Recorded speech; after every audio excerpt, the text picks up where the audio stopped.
আসসালামু আলাইকুম ওয়া রাহমাতুল্লাহ। সুপ্রিয় অনার্স সেকেন্ড ইয়ার এবং বিভিন্ন বর্ষের যারা ইমপ্রুভমেন্ট রয়েছে সকলকে আজকে 16তম ক্লাসে স্বাগত জানাচ্ছি। আমাদের শেষ মুহূর্তের প্রস্তুতি ব্যাচের আজকে 16তম ক্লাস।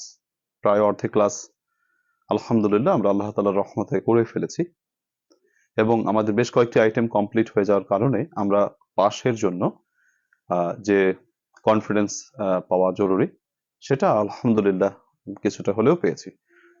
এখন আমাদের এখনো হাতে একটা মাস সময় রয়েছে। আজকে 1 তারিখ, আগামী মাসের 2 তারিখে তোমাদের পরীক্ষা। তো হাতে একটি মাস সময় আছে। যেহেতু আমরা প্রায় প্রতিদিনই ক্লাস করছি সেহেতু 1 মাস সময় মানে আমাদের 1 মাস সময়ই আছে। তো আমার মনে হয় আমরা ঠিকভাবেই আমাদের কোর্সটাকে কমপ্লিট করতে পারবো ইনশাআল্লাহ। তো শিক্ষার্থীরা তোমরা অনেকেই কানেক্টেড হয়েছে অলরেডি। আমি ভালো আছি আলহামদুলিল্লাহ, যদিও কিছুটা শারীরিক অসুস্থতায় আছি, তারপরে মহান রব্বুল আলমিনের রহমতে অনেকটা শেফা পেয়েছি আলহামদুলিল্লাহ, অনেকটা ভালো আছি আল্লাহ তাআলার শুকরিয়া। এবং তোমরাও আশা করি রব্বুল আলমিনের রহমতের বদৌলতে ভালো আছো। আজকে 16তম ক্লাস, আমাদের যেটা 16তম ক্লাসের টার্গেট সেটা দেখতে পাচ্ছ স্ক্রিনে দেওয়া রয়েছে এবং এই ক্লাস প্ল্যানটা তোমাদেরকে আমি আগেও দিয়েছি। আমাদের প্রতিদিনের ক্লাসের যেটা নিয়ম তা হলো বিগত বছরে আমাদের যা পড়া দেওয়া ছিল তা থেকে আমরা পরীক্ষা নেই বা আমাদের ক্লাস টেস্ট নিয়ে থাকি, এটা হচ্ছে আমাদের টার্গেট। বাট টুডে আমরা ক্লাস টেস্ট নিব না, বেশ কয়েকদিন নিচ্ছি না, 2-3 দিনই নিচ্ছি না, সরাসরি ক্লাসে চলে যাই আমরা। তো আজকেও সেটাই করব, অর্থাৎ সরাসরি ক্লাসের দিকে চলে যাব। তোমরা দেখতে পাচ্ছ আমাদের আজকের টার্গেট যেটা সেটা হচ্ছে আর্টিকেল 2005 সাল থেকে শুরু করে 2013 সালের যে আর্টিকেল গুলো রয়েছে সেইগুলো আমরা কমপ্লিট করবো ইনশাআল্লাহ তাআলা। আর এরপরে হচ্ছে তোমার কি রাইট ফর্ম অফ ভার্বস 2009 এবং 2010। অ্যান্টোনিম আমাদের টার্গেট হচ্ছে 141 থেকে 150। আর আমাদের রাইটিং পার্টে আজকে বিগত দিনের কিছু পড়া আমাদের দেওয়া ছিল, যেমন অ্যাডভার্টাইজমেন্ট আমরা পড়ি, বাকি ছিল কিছু। আর লেটার সম্পর্কে পড়ি নাই গত ক্লাসে, কারণ গত ক্লাসটা অনেকটা বড় হয়ে গিয়েছিল, তার জন্য আমরা রাইটিং পার্টটা পড়ি নাই। তো আজকে আমরা রাইটিং পার্টের সময়টা অর্থাৎ বিগত ক্লাসে যেটা মিস হয়ে গেছিল সেটা আমরা দিব। তো আজকের ক্লাসটা বেশি বড় হয়তো হবে না, ইনশাল্লাহ আজকের ক্লাসটা অপেক্ষাকৃত অল্প সময়ই হবে। তো চলো আজকে আমাদের ক্লাসের দিকে চলে যাই। প্রথমত আমি আর্টিকেলের দিকে যাব। আর্টিকেল 2005 থেকে 2013। সবাই খাতাটা বের করো, সবাই একটু খাতায় উত্তরগুলো লিখবে। আমি তোমাদেরকে টেস্টের মাধ্যমে আর্টিকেল গুলো করাবো, মূলত 2005 থেকে 2013 সালের প্রশ্ন। আমি তোমাকে প্রশ্নগুলো শো করছি স্ক্রিনে, তোমার কাছে যাদের বই রয়েছে বই থেকে তোমরা দেখে করতে পারো, তবে আমি স্ক্রিনে তোমাকে দেখাচ্ছি। তো তুমি সেখান থেকে আর্টিকেল গুলো সমাধান করে ফেলো এবং আমাকে উত্তর শেষ হয়ে গেলে ডান লিখে জানাও। আচ্ছা, হ্যাঁ, আচ্ছা 2005। প্রথমে তোমরা 2005, 6, 7 এই তিনটি সাল করে ফেলো। আমি সময় দিচ্ছি তিনটি করার জন্য, 3 দুগুণ 6 মিনিট। এখন 19 বাজে, 25-এ তোমাদের এই তিনটি করা শেষ করতে হবে। তো সবাই করে ফেলো, যা যা খাতায় লিখে ফেলো, দেখো কত কার হয়। আমরা আর্টিকেলে 5-এ 5 ধরার মতন সাহস আমাদের নেই, যদিও আর্টিকেল সব থেকে সহজ আইটেম, কিন্তু অনেক সময় 5-এ 5 এই সহজ আইটেমও হয় না। আমাদের বাজেট 3 থেকে 4 হলেই হবে। যদি 5 পাও সেটা তো বেশি ভালো হয়ে গেল, বা বোনাস হয়ে গেল। ঠিক আছে, আমরা ন্যাচারালি তোমার হয় কি অনেক সময় 5-এ 5 নাও পেতে পারি। তো এটা 5-এ 5 না পেলে আমরা মন খারাপ করে ফেলি যে এত সহজ আইটেম আমি 5-এ 5 পেলাম না, এটা খুবই ভালো হলো না। কিন্তু এটা নিয়ে টেনশনের কিছু নেই, 5-এ 5 আমরা অনেকেই পাই না, এটা সমস্যা নেই। আর তোমরা অনেকেই কমেন্ট করেছো, সালাম দিয়েছো, ওয়ালাইকুম আসসালাম ওয়া রাহমাতুল্লাহ। তারপর হচ্ছে অনেকে জানতে চাইছো কেমন আছে, আলহামদুলিল্লাহ, রব্বুল আলমিনের শুকরিয়া। অনেকে আদাব নমস্কার দিয়েছো, আদাব। আশা করি তোমরাও সৃষ্টিকর্তা আল্লাহ তাআলার রহমতে সবাই ভালো আছো। তো আমরা সবাই করে ফেলি। আচ্ছা ঠিক আছে, আমি আলোচনা করবো। সিদ্দিকার সুলতানা বলেছো একটু আলোচনা করবেন বাসায় কিভাবে পড়লে আমরা পাশ করতে পারবো। হ্যাঁ অবশ্যই আলোচনা করব। আমরা আগে লেখাপড়াটা করি, তারপর আলোচনা নিশ্চয়ই করব। শেষের দিকে আমরা আলোচনা করবো আশা। আচ্ছা দেখো,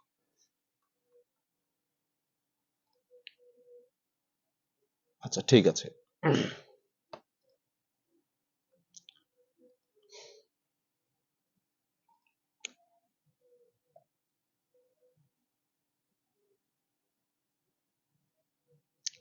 ওয়ালাইকুম আসসালাম ওয়া রাহমাতুল্লাহ।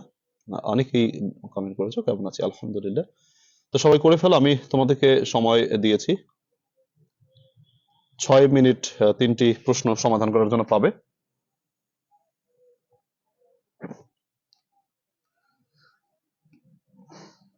2005, 6, 7 করে ফেলো।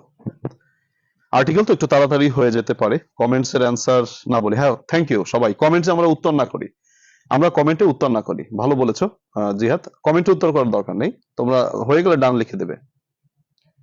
ঠিক আছে।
ও সর্বনাশ, ছোট হয়ে গেছে না?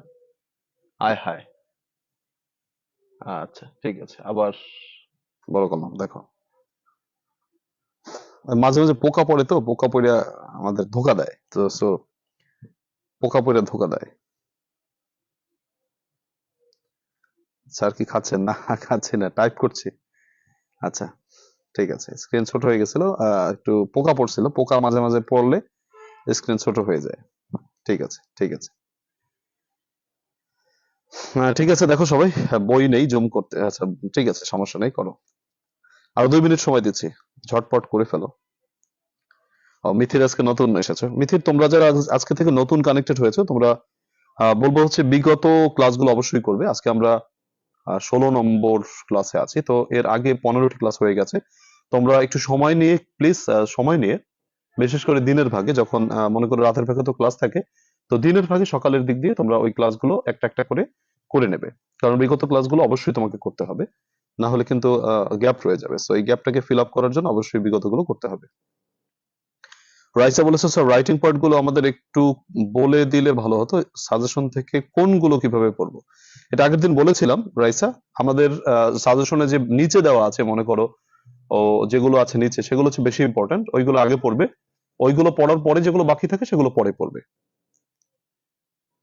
আমরা কিন্তু পড়া সেই নিচের গুলো আগেই দিচ্ছি, তারপরেটা পরে দিচ্ছি। ঠিক আছে? হ্যাঁ, আমাদের আর 1 মিনিট সময় আছে, 1 মিনিট সময়ের ভিতরে।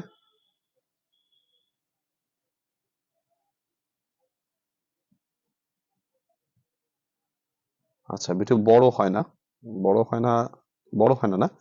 স্ক্রিনটা ক্লিক করে ডান পাশে দেখো, স্ক্রিন বড় করার একটা অপশন থাকে, ওইখানে ক্লিক করলে বড় হয়ে যাবে। আচ্ছা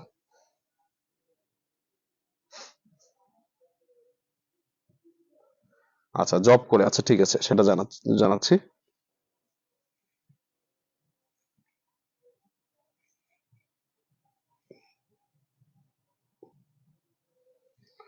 আমাদের তো বুস্টার সাজেশনস নাই। বুস্টার সাজেশনসটা তো আমার ইউটিউবে ক্লাস দিচ্ছি আমি, বা যে কোনো পড়াচ্ছি ওই সময় স্ক্রিনশট দিয়ে নেবা।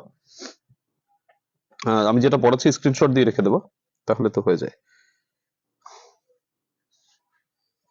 আচ্ছা, তো দেখো আমাদের কি বলেছে, প্রথমে হচ্ছে তোমার 2005 সালেটা বলছি। Bob Collins has recently become a minister. A কেন এখানে দেখো, মিনিস্টার মানে হচ্ছে একজন মন্ত্রী।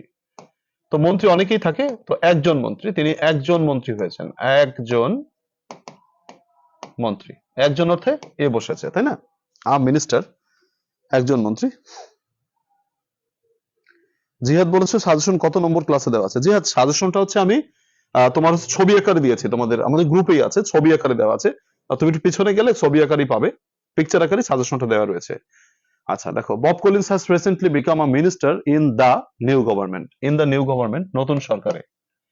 কেননা সরকার তো আসলে একটাই থাকে, নির্দিষ্ট সরকার, এর জন্য ইন দা নিউ গভর্নমেন্ট, এর জন্য এখানে দা বসেছে। তিনি ছিলেন আ প্রফেশনাল ফুটবলার, একজন ফুটবলার, ঠিক আছে, একজন ফুটবলার ইন দা 1960s, 1960 এর দশকে। He is suppose to be the most skilful player of his generation. তিনি হচ্ছেন তার জেনারেশনের সব থেকে দক্ষ খেলোয়াড়।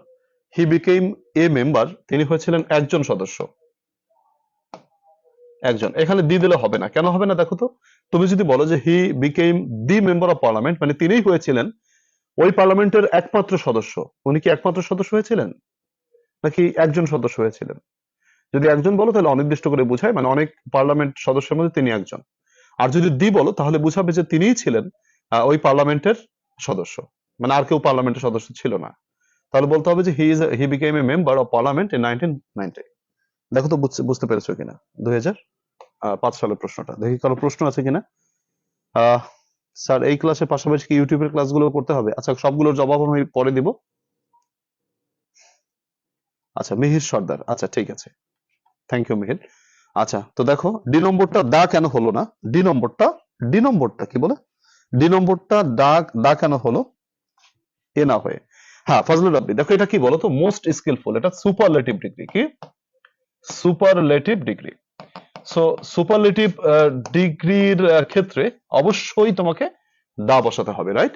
আমরা কালকে কিন্তু পড়েছিলাম যে সুপারলেটিভ ডিগ্রি এবং কম্পারেটিভ প্যারালেল মানে যত তত অর্থে দি বসে। তো সেখানে এটা মোস্ট স্কিলফুল, এটা সুপারলেটিভ ডিগ্রি, তার জন্য সুপারলেটিভ ডিগ্রির জন্য দা বসেছে। আর কারো কোনো প্রশ্ন? আচ্ছা হ্যাঁ, আমি জবাব দিয়েছি, তোমরা ডি দাগ জানতে চেয়েছো। আচ্ছা, থ্যাংক ইউ। বি নম্বরটা একটু বলেন, বি নম্বরটায় কি বলেছি? The new government. দেখো, নতুন সরকার, নতুন সরকার তো নির্দিষ্ট একটা নতুন, মানে কি বলে, নির্দিষ্ট নতুন সরকার। তুমি যদি তুমি এখানে যদি এ বসাতা, ধরো আমি তোমরা যারা এ যদি কেউ বসাতে চাও, তাহলে অর্থটা কেমন হয় একটু মিলিয়ে দেখো তো, হয় কিনা। যে Bob Collins has recently become a minister, Bob Collins একজন মন্ত্রী হয়েছেন in in a new government, একটি নতুন সরকারে। একটি নতুন সরকারে তিনি মন্ত্রী হয়েছেন, এটা কি কোনো মেলে দেখো তো, যে একটি নতুন সরকারে? তো একটি নতুন সরকার মানে নতুন সরকার কি আরো আছে? না, ওই দেশে তো একটাই নতুন সরকার, তাই না? নির্দিষ্ট মাত্র একটা, এক পিচি, যেটা যে জিনিসটা পৃথিবীতে এক পিচি আছে, ওই মানে ওইটাকে দি বসে। তো ওই দেশে নতুন সরকার তো এক পিচি থাকবে, এর জন্য দি নিউ গভর্নমেন্ট, নির্দিষ্ট করে একটা মানে নির্দিষ্ট করে বুঝালেই তোমার দি বসে। এই নম্বরটায় দি হবে কিনা? না, এই নম্বরটায় দি হবে না। কেন বলো তো দি হবে না? তুমি যদি এখানে দি দাও তাহলে অর্থটা হবে he became the member of parliament, তিনি হয়েছিলেন পার্লামেন্টের সদস্য, মানে উনিই সদস্য, আর কেউ সদস্য হয় নাই। কথাটা এরকম না, কথাটা হচ্ছে তিনি একজন সদস্য হয়েছিলেন, একজন সদস্য হয়েছিলেন। স্যার কি বলছে, বেশ কিছু গুরুত্বপূর্ণ সুপারলেটিভ ডিগ্রি শেয়ার করতেন, তাহলে বিষয়টা ক্লিয়ার হতাম। আচ্ছা, সুপারলেটিভ ডিগ্রি যারা চেনো না, ডিগ্রি মূলত তিন প্রকার। কয় প্রকার? তিন প্রকার। পজিটিভ, কম্পারেটিভ, আর হচ্ছে সুপারলেটিভ। তো দেখো আমরা জানি যে স্বাভাবিক মাত্রায় পজিটিভ, একটু বেশি মাত্রায় কম্পারেটিভ, সব থেকে বেশি মাত্রায় সুপারলেটিভ। যেমন গুড মানে ভালো, আর একটু ভালো মানে বেটার, এটাকে কম্পারেটিভ বলে। আর সব থেকে ভালো যেটা সেটাকে বলে বেস্ট। হ্যাঁ, যেমন মনে করো টল মানে লম্বা, আর একটু লম্বা মানে টলার, সব থেকে বেশি লম্বা মানে টলেস্ট। ওকে, আচ্ছা। আবার মনে করো স্মল, স্মল মানে ছোট, আর একটু ছোট মানে স্মলার, এটাকে কম্পারেটিভ বলে। আর সব থেকে ছোট মানে স্মলেস্ট। সাধারণত শব্দের শেষে ইএসটি যোগ করে আমরা সুপারলেটিভ করি। একবার উচ্চারণ করা শব্দের ক্ষেত্রে ইএসটি যোগ করে সুপারলেটিভ করি, কিন্তু যে সকল শব্দকে একবার উচ্চারণ করা যায় না সেই সকল শব্দের ক্ষেত্রে ইএসটি দিলে হয় না। সেই সকল শব্দের ক্ষেত্রে মোর যোগ করে কম্পারেটিভ করতে হয়, মোস্ট যোগ করে সুপারলেটিভ করতে হয়। যেমন আমি এইখানে লিখতেছি, খেয়াল করো। যেমন বিউটিফুল মানে সুন্দর, বিউটিফুল তিনবার উচ্চারণ করা লাগছে, দেখো একবার উচ্চারণ করে পারি নাই, তিনবার থামতে হয়েছে। বিউটি, বিউটিফুল তিনবার। তাহলে তিনবার যেহেতু উচ্চারণ করেছি, এটাকে আমরা ইয়ার দিলে হবে না, মানে বিউটিফুল আর বিউটিফুলেস্ট এটা বললে হবে না, এটাকে বলতে হবে মোর বিউটিফুল আর মোস্ট বিউটিফুল। তাহলে আমরা খেয়াল করব সুপারলেটিভ ডিগ্রি মোস্ট থাকলে কি হয়, সুপারলেটিভ ডিগ্রি, তাই না? তাহলে এখানে দেখো, এখানে কি ছিল, মোস্ট স্কিলফুল, তাহলে মোস্ট স্কিলফুলটা কি, সুপারলেটিভ। তো এটা সুপারলেটিভ ডিগ্রি হওয়ার কারণে অবশ্যই তোমাকে দি বসাতে হয়েছে। আশা করি ক্লিয়ার।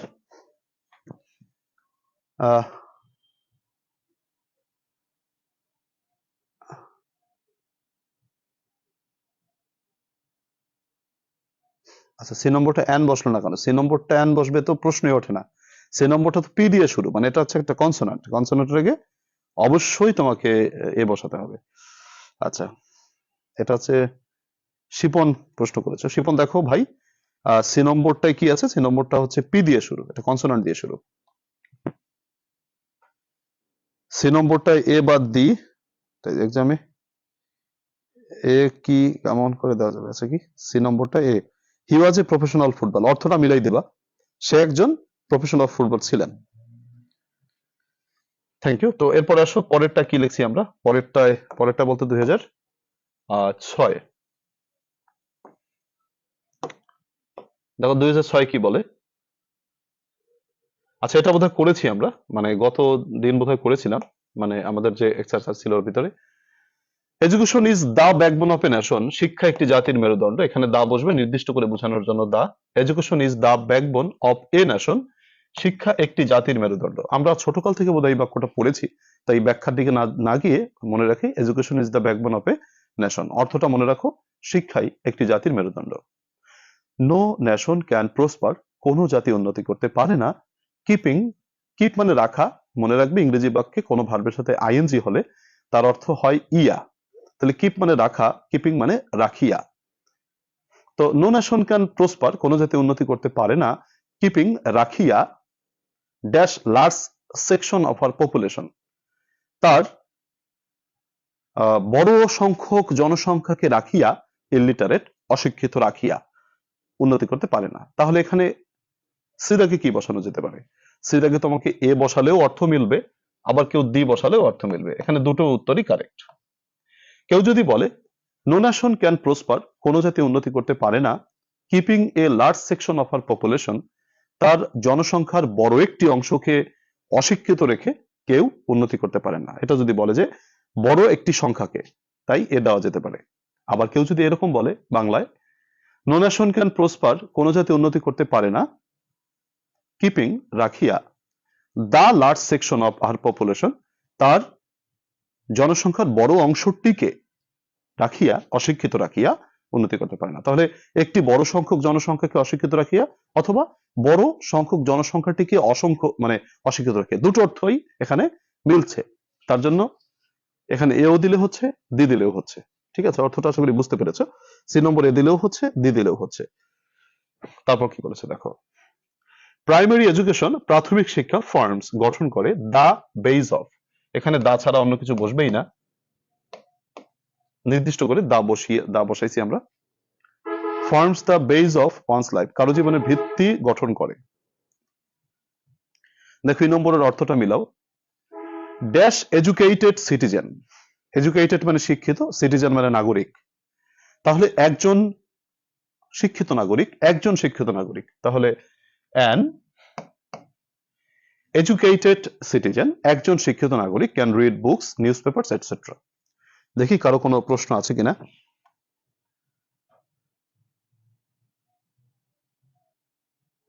আচ্ছা, দেখি আমরা প্রাসঙ্গিক কমেন্ট একটু বেশি করলে ভালো হয়। স্যার, ইন্টারনেট ও বিজ্ঞান রিলেটেড এসে প্যারাগ্রাফ একটা ফরম্যাট দিলে উপকৃত হব। হ্যাঁ, এগুলো আছে, কোনো সমস্যা নেই, আস্তে আস্তে আমাদের দিব, সমস্যা নেই, আমাদের পড়া যখন সামনে আসবে তখন আমরা দিব, অসুবিধা নেই।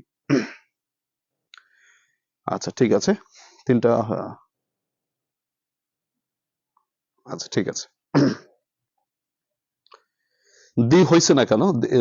দি হবে না, এ হবে, এন হবে, কারণ কি, এটা অর্থ অনুসারে একজন শিক্ষিত নাগরিক, একজন শিক্ষিত নাগরিক। এখানে যদি বলো দি এডুকেটেড মানে সিটিজেন, শিক্ষিত নাগরিক টি, আমরা তো শিক্ষিত নাগরিকের কথা আগে কি বলেছি কোথাও? সেই ক্ষেত্রে তো দি তোমাকে দিতে পারবে না। দি যদি দাও তাহলে অর্থটা দাঁড়ায় শিক্ষিত নাগরিক টি পারে, তাহলে শিক্ষিত নাগরিক টি মানে আমি কি আগে শিক্ষিত নাগরিকের কথা বলছি কোথাও? এখানে বলি নাই কোথাও। তার জন্য বলছে যে অ্যান এডুকেটেড সিটিজেন, একজন শিক্ষিত নাগরিক, can read books, news papers.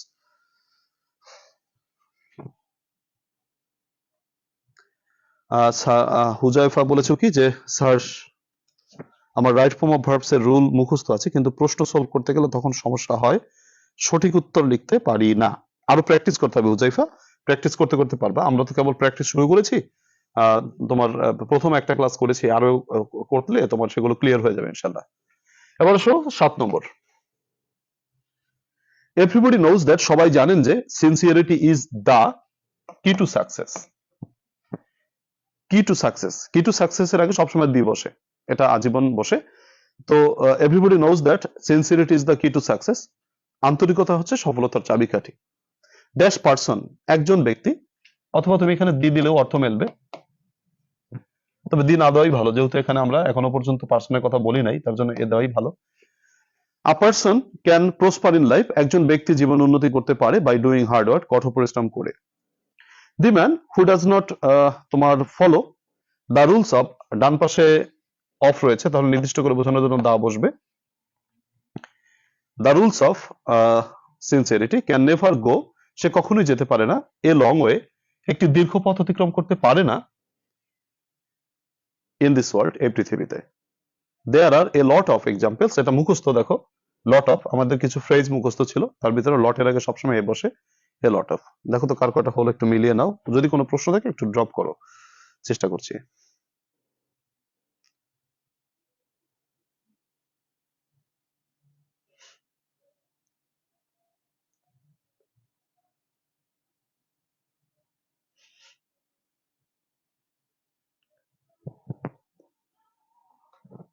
আচ্ছা দেখো, শামীম বলেছে একের এ নম্বরে এ হয় না, একের এ নম্বরে কি ছিল তা তো ভুলে মানে চলে আসছি তো,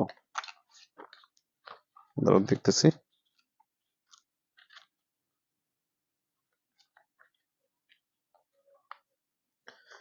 একের এ নম্বরে, হ্যাঁ এই তো হয়, আমরা একের এ নম্বরে এই তো দিয়েছি, এ দিয়েছি তো। আচ্ছা,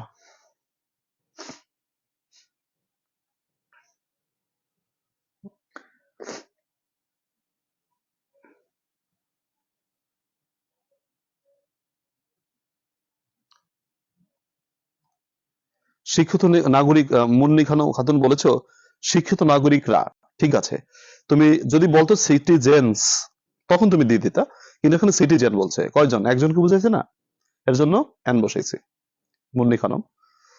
আচ্ছা,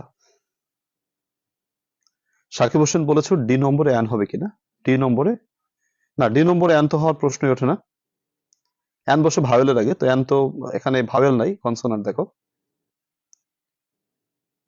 আচ্ছা, ফজলে রাব্বি বলেছো এ নম্বরে দি হলো কেন, সিনসিয়ারিটি ইজ দ্য কি টু সাকসেস, নির্দিষ্ট করে আমরা সবসময় জানি তো ইজ দ্য কি টু, ইজ এ কি টু জীবনে হয় না, ইজ দ্য কি টু সাকসেস, নির্দিষ্ট করে বোঝানোর জন্য।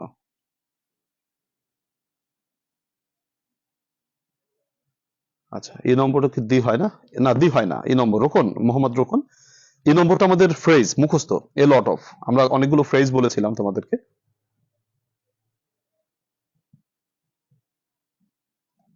হ্যাঁ সোহান ঠিক বলেছো, সিটিজেন্স থাকলে আমরা দি বসাতাম, রাইট।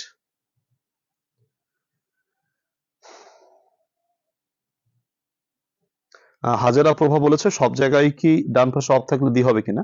এটা 99% জায়গায় তুমি ধরে নাও যে ডান পাশে অফ থাকলে দি বসবে 99% জায়গায়। দুই একটা জায়গায় এক অথবা একটি অর্থ প্রকাশ পেলে এই অথবা এন বসে, তবে 99% জায়গায় তোমার দি বসে। রাইটিং পার্টের যে প্রথম তিনটি বেশি গুরুত্ব বলেছেন সেটা কি বুস্টার সাজেশন। হ্যাঁ, আচ্ছা কি বলছে ডি নম্বরটা দি হবে না কেন? ডি নম্বরটা দি হবে না কারণ একটি দীর্ঘ পথ, এর জন্য এ হবে। এ লং ওয়ে একটি দীর্ঘ পথ অতিক্রম করতে পারে না। মাসুম বিল্লাল, এটা হচ্ছে আমাদের মুখস্থ। দেখো এ লট অফ কিছু ফ্রেজ আমি পড়িয়েছিলাম যে অফ থাকলেও এ বসবে, তোমরা এই কথাটি মনে রেখো। এ অথবা এন এর ব্যবহারের সময় আমরা বলেছিলাম, সেটা একটু পড়ে নিবা।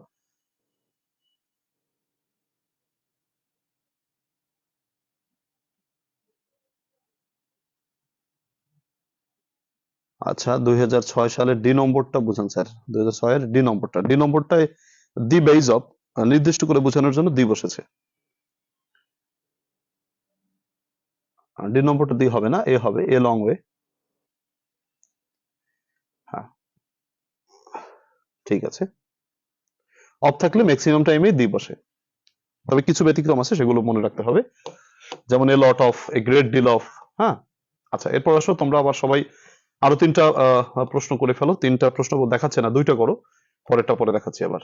তো 4 এবং 5 অর্থাৎ 2008 এবং 2008 দুইটা প্রশ্ন হয়েছিল, তো একটা 8 আর একটা স্পেশাল, তো দুটোই করে ফেলো, দেখি কি হয়, কার কাটা হয়।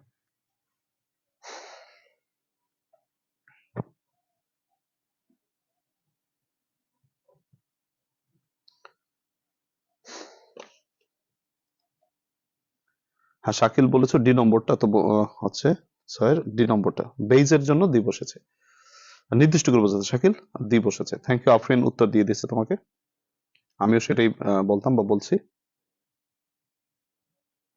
স্যার কোন কোন ফ্রেজ, এগুলো হচ্ছে ফ্রেজ আমি পড়াইছিলাম তো, বইতে আছে, বা আমি তোমাদের ক্লাসেও করাইছিলাম, হয়তো ক্লাসটা মিস করে ফেলেছো। আমি তোমাদেরকে এক পলক দেখাই, অনেকে যারা পায় নাই তাদেরকে একটু দেখাচ্ছি, মানে ফ্রেজ গুলো কি কি। আমি 1 মিনিট দেখাচ্ছি, তোমরা বিরক্তি বোধ করো না, আমি একটু দেখাচ্ছি, আবার আসতেছি ওখানে।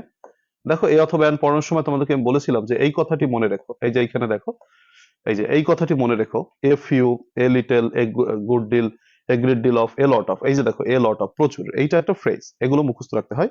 In a body, in a hurry, হ্যাঁ, তারপরে দেখো in a nutshell, in a fix, আছে অথবা an, a must, a hundred, what, এই যে এইগুলো আগে সবসময় এ অথবা এন বসবে, মানে এ বসবে, এটা নির্দিষ্ট, মানে কি বলে, এটা মুখস্থ, এটা মানে জাস্ট ফ্রেজ, ঠিক আছে। আহ দেখো কই গেলাম, 2000, হ্যাঁ 2008 এবং 2008 স্পেশাল।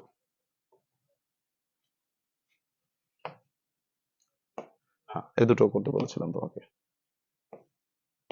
ঠিক আছে, করো সবাই।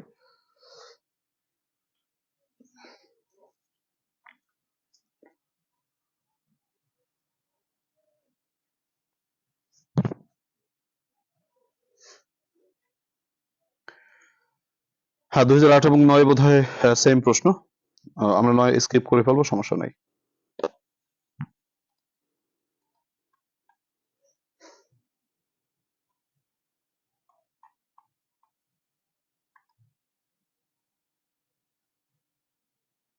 আগে এই দুটো করে ফেলো, 4 5 অর্থাৎ 2008 এবং 2008 এর দুইটা প্রশ্ন, একটা 8 আর একটা স্পেশাল, তোমাদেরকে জানোই তো ওই বছরের প্রশ্ন, একটু ঝামেলা আছে।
আচ্ছা, থ্যাংক ইউ। তো অনেকেরই হয়ে গেছে। দেখো, দুটো প্রশ্ন তো খুবই কঠিন না। তো প্রথমে হচ্ছে দি বসবে কেন বলো তো?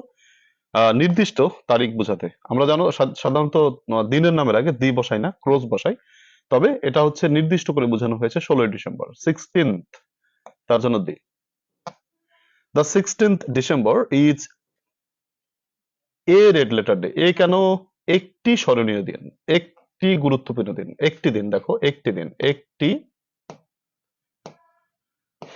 Is a red letter day in the history of Bangladesh. বাংলাদেশের ইতিহাসে একটি স্মরণীয় দিন। অন দিস ডে, এই দিনটিতে উই অ্যাচিভড ভিক্টোরি, আমরা বিজয় অর্জন করেছিলাম। পোকামাকড় এসে ডিস্টার্ব করে। আচ্ছা, তো অ্যাট দা কস্ট অফ, নির্দিষ্ট করে বোঝানোর জন্য দা বসেছে। অফের বাম পাশে সাধারণত আমরা 99% জায়গায় দি বসাই। যদি এক অথবা একটি অর্থ প্রকাশ পায় তাহলে তোমার এ অথবা অ্যান বসে। সেটা অনেক রেয়ার কেস, তবে দিয়েই বেশি বসে। At the victory of A bloody battle, একটি রক্তক্ষয়ী যুদ্ধের মাধ্যমে। একটি যুদ্ধের মাধ্যমে। দেখো, একটি যুদ্ধের মাধ্যমে। তাহলে দা 16 December is a red letter day, প্রথমটা কেন হলো দি? এর কারণ হচ্ছে এটা নির্দিষ্ট একটি তারিখ। Is a red letter day, একটি স্মরণীয় দিন, একটি অর্থে একটি স্মরণীয় দিন in the history of Bangladesh, বাংলাদেশের ইতিহাসে। অন দিস ডে, দিনটিতে উই অ্যাচিভড, আমরা অর্জন করেছিলাম ভিক্টোরি মানে বিজয়। অ্যাট দ্য কস্ট অফ, এখানে নির্দিষ্ট করে বোঝানোর জন্য অফ থাকার কারণে বাম পাশে দি বসেছে। At the cost of A bloody battle, একটি রক্তক্ষয়ী যুদ্ধের মাধ্যমে। গেল। Bangladesh came into being as an independent country, Bangladesh একটি স্বাধীন দেশে রূপান্তরিত হয়েছিল। তো দেখো, একটি স্বাধীন দেশে রূপান্তরিত হয়েছিল।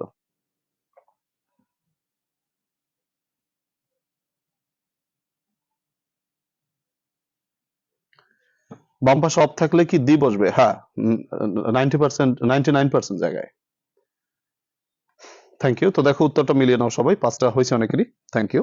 ডি নম্বরটা দি দিলে হবে কি নম্বর? ডি নম্বর দি দিলে হবে কিনা? না, দুই নম্বর একটি রক্তক্ষয়ী যুদ্ধের মাধ্যমে, একটি রক্তক্ষয়ী যুদ্ধের মাধ্যমে। দি দিলে হবে না, দি দিলে অর্থটা হবে রক্তক্ষয়ী যুদ্ধটির মাধ্যমে। তো এটা তো অর্থ মেলবে না। 5 number, Mount Everest has always fascinated climbers. Mount Everest সবসময় আরোহীদেরকে আকর্ষণ করেছে। এটা হয় অবস্থিত ইন দা হিমালয়ান মাউন্টেন্স। দেখো, Himalayan mountains. It is the highest superlative degree, তার জন্য অবশ্যই দা বসাতে হবে। It is the highest mountain in the world, পৃথিবীর আগে সবসময় দা বসে। In the world, it was named after an Englishman, এটা একজন ইংরেজ লোকের নাম অনুসারে নাম করা হয়েছিল, জর্জ এভারেস্ট। তার নাম ছিল George Everest. He was the first man, first, second, third, এই যে সংখ্যাগুলো আছে এটাকে সবসময় দা বসে। First, he was the first.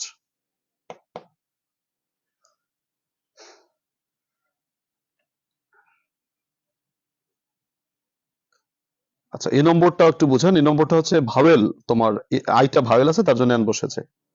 একটি স্বাধীন দেশ অর্থে অ্যান বসেছে। আচ্ছা, গুড। এটা 5 নম্বরটা একটু ভালো দিছে, সহজেই দিছে।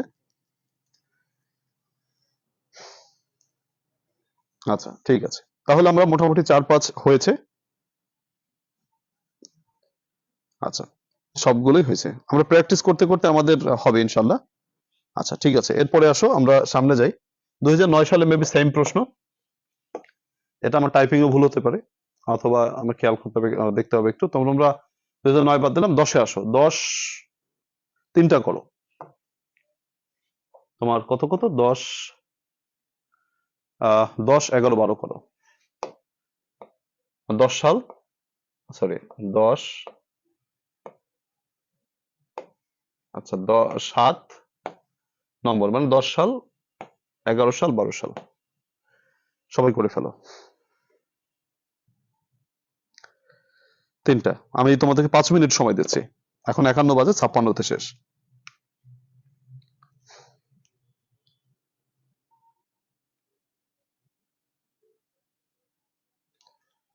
আচ্ছা, সাইফুল ইসলাম লিখুন, আজকে এসেছো। সাইফুল ইসলাম লিখুন, তোমরা বিগত ক্লাসগুলো অবশ্যই পড়বে।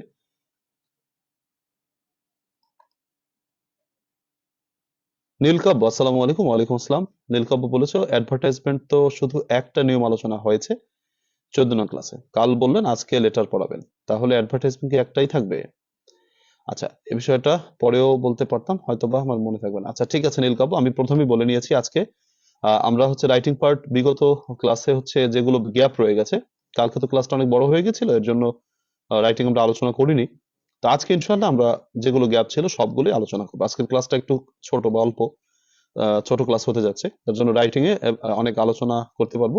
আর শেষে তোমাদের জন্য একটু গুরুত্বপূর্ণ পরামর্শ থাকবে যে কিভাবে আমরা পাস করতে পারি, 1 মাস আমাদের সময় আছে এর মধ্যে, সেটাও একটু আলোচনা করব।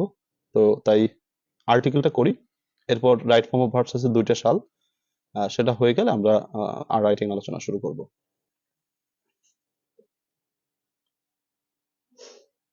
আচ্ছা, শামীম ওসমান 7 কলেজের কথা বলেছো, আচ্ছা ঠিক আছে।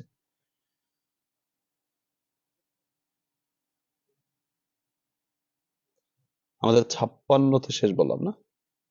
হ্যাঁ, 56তে শেষ। তো আরো 4 মিনিট আছে, সবাই করে ফেলো।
শিকদার বলছো লেটার পড়া লাগবে কিনা? লেটার হচ্ছে আমাদের অ্যাপ্লিকেশনের বিকল্পে আসে। আমি তোমাদেরকে উৎসাহিত শিকদার বলেছো লেটার পড়া লাগবে কিনা, মূলত লেটারটা হচ্ছে আমাদের অ্যাপ্লিকেশনের বিকল্পে আসে। তাই হচ্ছে আমরা লেটারটা আইডিয়া রাখবো, তবে আমি উৎসাহিত করি লেটার না লেখার জন্য, আমি উৎসাহিত করি অ্যাপ্লিকেশন লেখার জন্য, কারণ লেটার থেকে অ্যাপ্লিকেশনে ভালো নম্বর পাওয়া যায়। তারপর লেটারটা সম্পর্কে একটু আইডিয়া রাখা ভালো, তার জন্য আমরা লেটারটা একটু জাস্ট সেজন্য দেখার জন্য একটু পড়বো আর কি।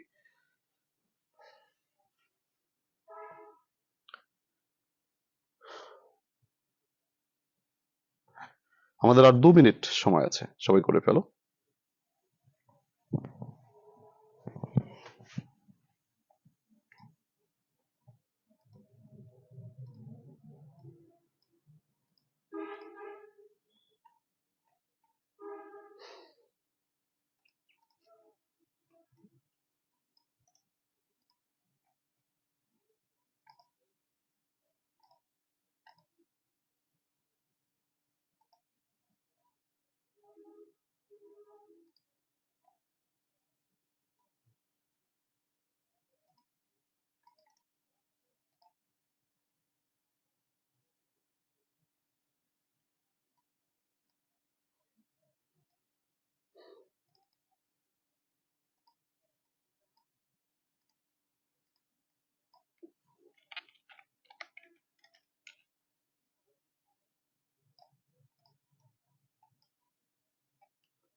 আমাদের টাইমস আপ, তো আমরা বলি উত্তরগুলো, দেখো সবাই বুঝে নাও।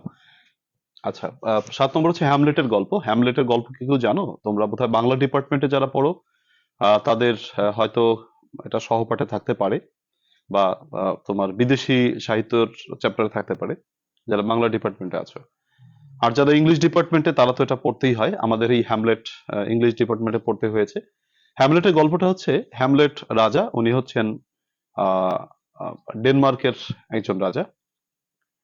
তো সম্ভবত ডেনমার্কেরই, হ্যাঁ। তো তার ভাই ক্লোডিয়াস তাকে হত্যা করে ফেলে বিষ প্রয়োগে, এবং তার ভাই আর কি ক্লডিয়াস তাকে হত্যা করে তারই স্ত্রী গার্ট্রিউডকে বিয়ে করে। খুবই মর্মান্তিক একটা গল্প। তবে এই গল্পে হ্যামলেটের যে ছেলে তার নাম হচ্ছে প্রিন্স হ্যামলেট, মূলত সেও হ্যামলেট আর কিং হ্যামলেট একই নাম। তো হ্যামলেট এর জীবনে একটি অমানিশা নেমে আসে তার বাবার মৃত্যুর পরে, সেই বিষয়টা এখানে আলোচনা করা হয়েছে হ্যামলেট নাটকের। হ্যাঁ, হ্যামলেট তোমরা বাংলা ডিপার্টমেন্টে যারা আছো তারা হয়তো এটা জানো। তো হ্যামলেট ওয়াজ ওয়ান্স, হ্যামলেট ছিল একদা, দা এখানে দা কেন বসলো দেখো, এটা হচ্ছে superlative degree.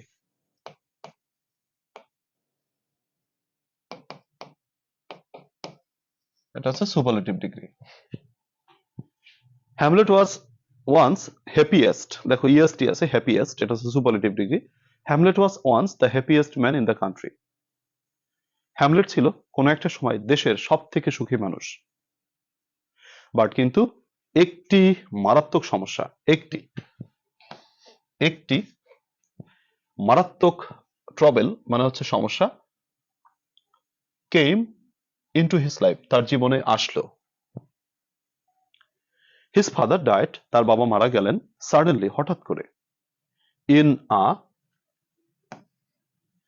Mysterious way, mysterious মানে রহস্য, ওয়ে মানে উপায়, তাহলে রহস্যময় ভাবে, রহস্যময় ভাবে মানে একটি রহস্যময় ভাবে বা একটি রহস্য উপায়ে, তার বাবা একটি রহস্যময় উপায়ে বা একটি রহস্যের মাধ্যমে মারা গেল বা রহস্যময় ভাবে মারা গেল। হ্যামলেট ওয়াজ টোল্ড দ্যাট, হ্যামলেটকে বলা হলো যে ড্যাশ ওল্ড কিং, বৃদ্ধ রাজা টি, এখানে তোমাকে দি নির্দিষ্ট করে, অর্থাৎ রাজা টি মারা গেছেন, অর্থাৎ তার বাবা যে রাজা ছিলেন সেই রাজা টি মারা গেছে, হ্যাড ডায়েড তার বাবা টি মারা গেছে, from the bite of a snake, একটি সাপের কামড়ে মারা গেছে, একটি সাপের কামড়ে। অর্থটা একটু ভালো করে বুঝতে হবে, তাহলে আর্টিকেল সহজ। আবার একটু বলি, প্রথমটাই তো অর্থ না, প্রথমটা সুপারলেটিভ ডিগ্রি, তাই দা বসেছে। Hamlet was once the happiest man in the country, হ্যামলেট ছিলেন তার দেশের সব থেকে সুখী মানুষ, বাট আ গ্রেট ট্রাবল, কিন্তু একটি বিশাল সমস্যা, কেম ইনটু হিজ লাইফ তার জীবনে এসেছিল। হিজ ফাদার ডায়েড তার বাবা মারা গেলেন, সাডেনলি হঠাৎ করে, ইন এ মিস্টেরিয়াস ওয়ে একটি রহস্যময় উপায়ে মারা গেলেন। হ্যামলেট ওয়াজ টোল্ড দ্যাট, হ্যামলেটকে বলা হলো যে the old king had died, বৃদ্ধ রাজাটি মারা গেছেন, from the bite of snake, একটি সাপের কামড়ে, হোয়েন হি ওয়াজ অ্যাসলিপ, যখন তিনি ঘুমিয়েছিলেন। দেখো গল্পটা বলেন, গল্পটা অর্ধেক বলেছি। গল্পটা হচ্ছে তোমার হ্যামলেট মানে রাজকুমার, সে জার্মানির উইটেনবার্গ ইউনিভার্সিটিতে যখন পড়াশোনা করছিলেন তখন তার বাবার মৃত্যুর গল্পটা তিনি শুনেন।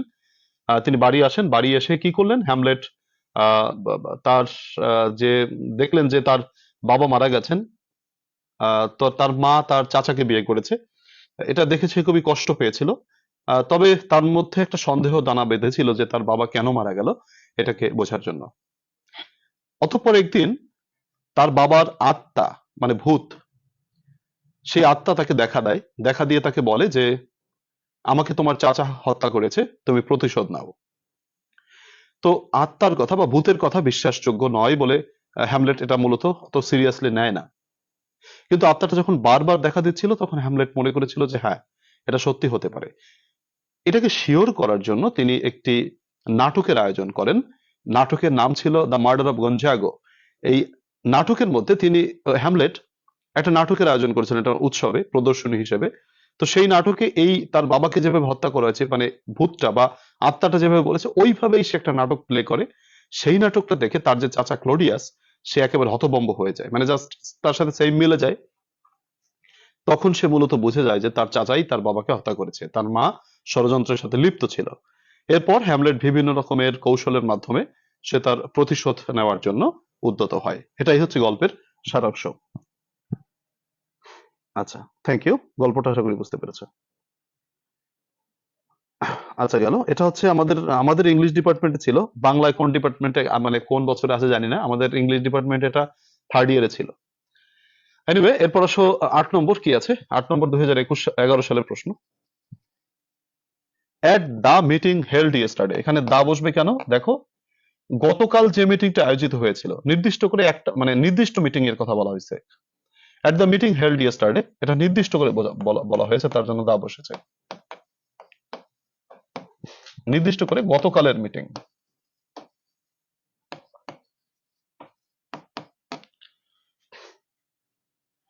at the meeting held yesterday, গতকাল আয়োজিত মিটিং এ the workers, দা বসবে কেন, অফ আছে তাই নির্দিষ্ট করে বোঝাতে দা বসবে।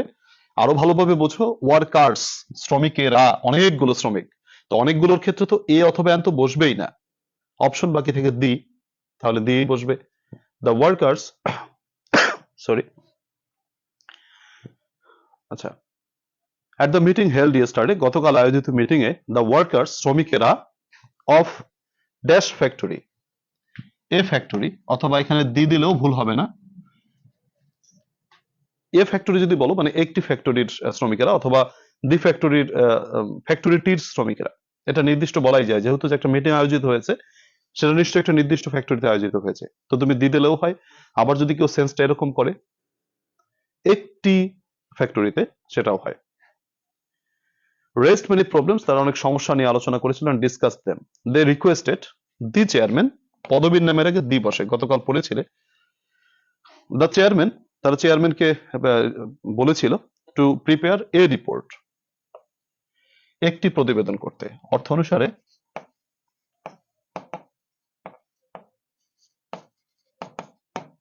একটি প্রতিবেদন।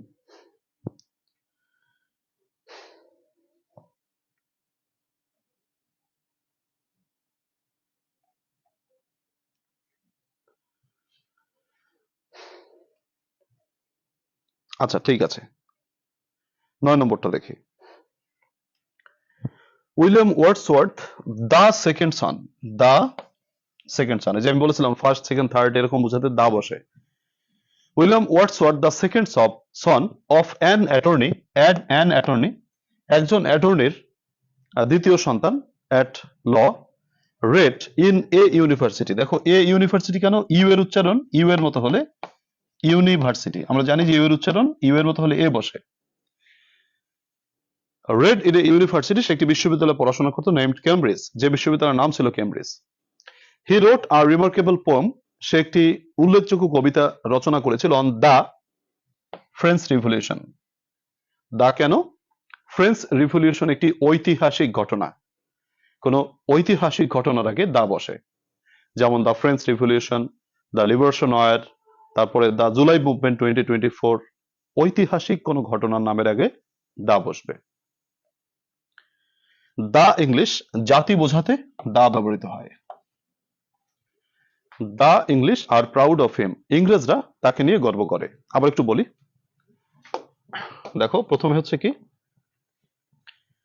William Wordsworth was the, first second third বোঝাতে দা বসে। Was the second son of an attorney at law, একজন অ্যাটর্নির সন্তান, একজন আইনজীবীর সন্তান। রেড, তিনি পড়াশোনা করেছিলেন ইন এ ইউনিভার্সিটি, একটি বিশ্ববিদ্যালয়, ইউ এর উচ্চারণ ইউ এর মতো হলে এ বসে। Named Cambridge. He wrote a remarkable poem, তিনি একটি উল্লেখযোগ্য কবিতা রচনা করেছিলেন, অন দা ফ্রেঞ্চ রিভলিউশন, ফরাসি বিপ্লবের উপর। The English are proud of him, ইংরেজরা তাকে নিয়ে গর্ব করে।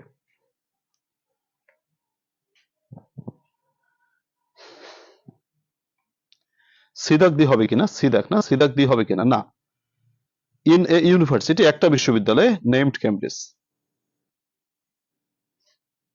আচ্ছা যাই হোক, হ্যাঁ তোমাদের বেশ হয়েছে।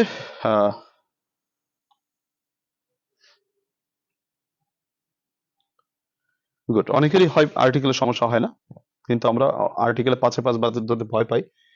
তো ঠিক আছে, এই হচ্ছে আমাদের আর্টিকেল। আরেকটা আছে, সরি ঠিক নাই তো, 13 সাল পর্যন্ত আরেকটা আছে, আরেকটা করো, আরেকটা করলে আমাদের আর্টিকেল শেষ হয়ে যায়। 13 দেখো ভাঙে গেছে, বলো তো। আচ্ছা তারপর 13 দাগ ভাঙে গেল, সমস্যা নেই, তোমরা করো এখান থেকে এই পর্যন্ত, করো সবাই, জাস্ট ঝটপট করে ফেলো।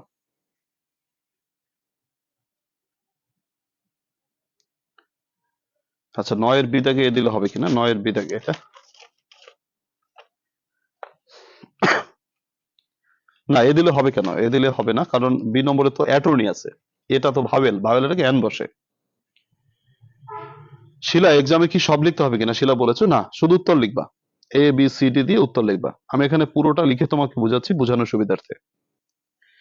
এপিক অর্থ মহাকাব্য, পারিসা তাসনিম তুর্কি জিজ্ঞেস করেছো, এপিক মানে মহাকাব্য। 12 পর্যন্ত ছিল, 12 পর্যন্ত কি ছিল নাকি 13 সাল পর্যন্ত? 13 সাল মেবি, দেখো তো কত সাল পর্যন্ত। দেখো আর্টিকেল হচ্ছে তোমার আজকে কত, 5 থেকে 13 সাল, হ্যাঁ 5 থেকে 13 সাল পর্যন্ত, সরি 13 সালই, দেখো 13 সাল পর্যন্ত সবাই করো। আচ্ছা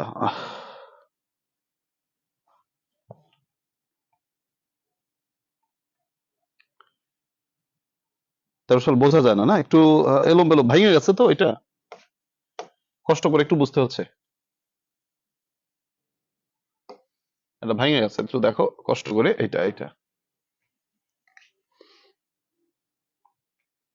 Ferdowsi was one of dash greatest poets of Persia. He wrote dash Shahnama in honor of Sultan Mahmud, মানে শাহনামার বাম পাশে শূন্যস্থানটা হবে মূলত। It is dash epic dash Sultan promised him to give him dash pitch of gold for his parts.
আচ্ছা দেখো কি বলেছে, Ferdowsi was one of the, এখানে দা কেন, এটা হচ্ছে সুপারলেটিভ ডিগ্রি। দেখো গ্রেট, গ্রেট আর গ্রেটেস্ট, তাহলে গ্রেটেস্টটা কি সুপারলেটিভ ডিগ্রি, কাজেই তোমাকে এখানে কি বসাতে হবে, দা বসাতে হবে। Ferdowsi was one of the greatest poets of Persia, ফেরদৌসি ছিলেন ফার্সি সাহিত্যের অন্যতম একজন বিখ্যাত কবি। হি রোট দি শাহনামা, এখানে দি কেন, শাহনামা একটি মহাকাব্যের নাম। আমরা গতকালকে পড়েছিলাম কোন মানে বিখ্যাত লেখকের লেখা বই দা ব্যবহৃত হবে, তাহলে দা শাহনামা, তিনি শাহনামা রচনা করেছিলেন ইন অনার অফ সুলতান মাহমুদ, সুলতান মাহমুদের সম্মানে। ইট ইজ অ্যান এপিক, এটি হলো একটি মহাকাব্য, একটি মহাকাব্য, একটি মহাকাব্য। দি সুলতান, সুলতান টি, এটা টিটা বড় হাতের অক্ষর দিতে হবে কারণ বাক্যের প্রথমে শূন্যস্থান, টি বড় হাতের। দি সুলতান, সুলতান টি প্রমিসড হিম, সুলতান তাকে প্রমিস করেছিল to give a piece of gold, এক টুকরো সোনা, এক টুকরো সোনা। এখানে এক অর্থে তোমার এ বসেছে, দি বসবে না, এখানে দি বসবে না, এখানে এক অর্থে এ বসেছে, অফ থাকলে এখানে দি বসছে না, ঠিক আছে। এখানে এক প্রকাশ মানে এক অর্থ প্রকাশ পাওয়ার জন্য এ বসেছে, যে এক টুকরা সোনা দেওয়ার কথা বলেছিল ফর ইচ ভার্স, প্রতিটি কবিতার জন্য। আবার একটু বলি, প্রথমে হচ্ছে তোমার কি, যে Ferdowsi was one of the, superlative ডিগ্রির জন্য the greatest poets of Persia, ফেরদৌসি ছিলেন ফার্সি সাহিত্যের একজন বিখ্যাত কবি। হি রোট দা শাহনামা, ঐতিহ্যবাহী কোন একটা গ্রন্থের নামে রেখে দা বসে। In honour of Sultan Mahmud, it is an epic, এটি একটি মহাকাব্য। দি সুলতান, সুলতানটি মানে রাজাটি, নির্দিষ্ট অর্থাৎ Sultan Mahmud Shah, promised him to give him, তাকে দিতে চেয়েছিলেন বা প্রতিজ্ঞা করেছিলেন এ পিচ অফ গোল্ড, এক টুকরো সোনা, ফর ইচ ভার্স, প্রতিটি কবিতার জন্য একটি করে স্বর্ণমুদ্রা তাকে দিতে চেয়েছিল। কিন্তু গল্প তো তোমরা সবাই জানো, সুপারলেটিভ কি কি ওয়ার্ড একটু আলোচনা করবেন, একটু আগে বলেছিলাম, শিকদার বোধহয় মিস করে গেছো। পজিটিভ, কম্পারেটিভ, সুপারলেটিভ, সাধারণত ইএসটি যুক্ত শব্দটা সুপারলেটিভ হয়, আবার যদি ইএসটি না থাকে মোস্ট যুক্ত শব্দ সুপারলেটিভ হয়। মোস্ট এবং ইএসটি মনে রেখো, এই আর কি সংক্ষেপে, যেমন গ্রেট, গ্রেটার, গ্রেটেস্ট, এই গ্রেটেস্ট আছে সুপারলেটিভ। 11 এর ই নম্বরটা দিয়ে দিলে হবে কিনা, না দিয়ে দিলে হয় না, এখানে অর্থটা অনুসারে আমাকে বলতে হবে এ পিচ অফ গোল্ড, মানে এক টুকরো সোনা, দি পিচ অফ গোল্ড হয় না, এক টুকরো সোনা দেবে ফর ইচ ভার্স, প্রতিটি কবিতার জন্য, প্রতিটি কবিতার জন্য একটা করে, এক টুকরো করে সোনা দেবে, এরকম বোঝানো হয়েছে। তার জন্য তোমাকে এ বসাতে হবে। তো ঠিক আছে, এ সুলতান হয় কিনা? না, এ সুলতান হয় না। ঘটনা জানো না তোমরা, না? আচ্ছা, সুলতান মাহমুদ শাহ উনি হচ্ছেন পারস্যের একজন সম্রাট ছিলেন। তো উনি বলেছিলেন যে শাহনামা রচনা করতে। শাহনামা মানে হচ্ছে, শাহ মানে রাজা, বাদশাহ, বাদশাদের সম্পর্কে তাকে কবিতা লিখতে বলা হয়েছিল। বাদশাদের পরিবার মানে পরিজন সম্পর্কে বা তাদের বীরত্ব গাথা সম্পর্কে কবিতা লিখতে বলেছিল। বলেছিল প্রত্যেকটি কবিতার জন্য তোমাকে একটা করে স্বর্ণমুদ্রা দিব। কিন্তু দেখা যায় তিনি যখন কবিতাটা শেষ করলেন বা মহাকাব্যটা শেষ করলেন, শাহনামা শেষ করলেন, 60,000 কবিতা হয়েছিল। আর 60,000 কবিতার জন্য 60,000 মানে 60,000 স্বর্ণমুদ্রা দেওয়াটা রাজার পক্ষে একটু কঠিনই ছিল। তো তখন তিনি স্বর্ণমুদ্রার পরিবর্তে রৌপ্য মুদ্রা দিয়েছিলেন। কিন্তু কবি সেটা গ্রহণ করেন নাই। তিনি গ্রহণ না করে বাসায় চলে গিয়েছিলেন। আল্লাহ তাআলার ইচ্ছা, আল্লাহ তাআলা যা চেয়েছিলেন তাই হয়েছিল। অর্থাৎ আহ, সুলতান মানে কি বলে, তোমার কবি মারা গিয়েছিলেন এরপরে। তো সুলতান তার ভুল বুঝতে পেরে যখন সোনার মুদ্রা নিয়ে রওনা হয়েছিলেন, তখন দেখলেন অলরেডি কবি মারা গিয়েছেন। তো সারা জীবনের জন্য কিন্তু এই সুলতান অপরাধী হয়ে গেলেন। তিনি প্রমিস করে তার প্রমিস কিন্তু রক্ষা করতে পারেন নাই। যাকে দিবেন তিনি অলরেডি মারা গিয়েছেন। এটি নিদারুণ মানে ঘটনা। আচ্ছা, যাই হোক, তো সি নম্বরটা অ্যান কেন হলো? অ্যান এপিক, একটি মহাকাব্য, এর জন্য অ্যান হয়েছে। শিকদার, এখান থেকে কি কমন আসবে? কমনের ব্যাপারটা হচ্ছে, কমন যদি বিগত বছরের প্রশ্ন পড়লে কমন অনেক সময় বাধে। হ্যাঁ, তবে বিগত বছরের প্রশ্ন খালি বসে থাকলে কাজ হবে না, আমাদের আরো প্র্যাকটিস বা আরো প্রস্তুতি নিতে হবে। যাই হোক, আজকে আমাদের যেটা টার্গেট ছিল 2013 সাল, বাকি দিন হচ্ছে পরবর্তী দিনে আমরা বাকিগুলো কমপ্লিট করবো ইনশাল্লাহ। এরপরে আমাদের যে আজকের টার্গেট সেটা হচ্ছে, দেখি একটু, আর্টিকেল গেল তোমার 2005 থেকে 13। এরপর রাইট ফর্ম অফ ভার্বস 2009-10, দুটো সাল, বেশি সময় লাগবে না। সো আমরা সবাই একটু করে ফেলি, সবাই খাতা নাও এবং এই রাইট ফর্ম অফ ভার্বসটা করে ফেলো।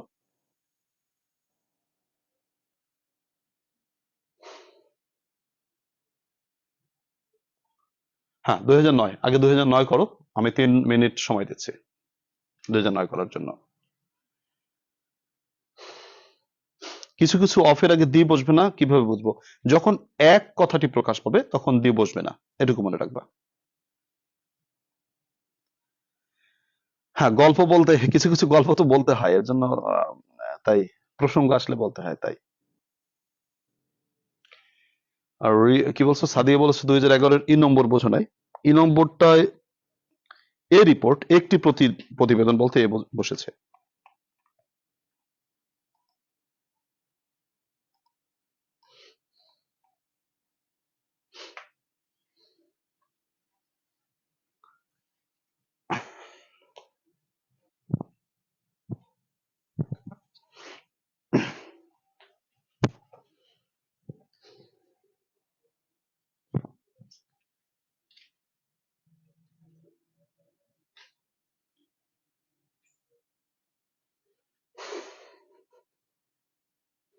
দুই সালে সে আমাদের বিরক্তিকর রাইট ফর্ম অফ ভার্বস দিয়েছে, মানে প্যাসেজ আকারে দিয়েছে। আমরা এই প্যাসেজ আকারে পেলে একটু বিরক্ত বোধ করি। 2009-10 দুটো সালেই প্যাসেজ আকারে মানে দিয়েছে, এটা আলাদা বাক্য আকারে দেয় নেই। It's quite disturbing and embarrassing. তারপরে করতে তো হবে।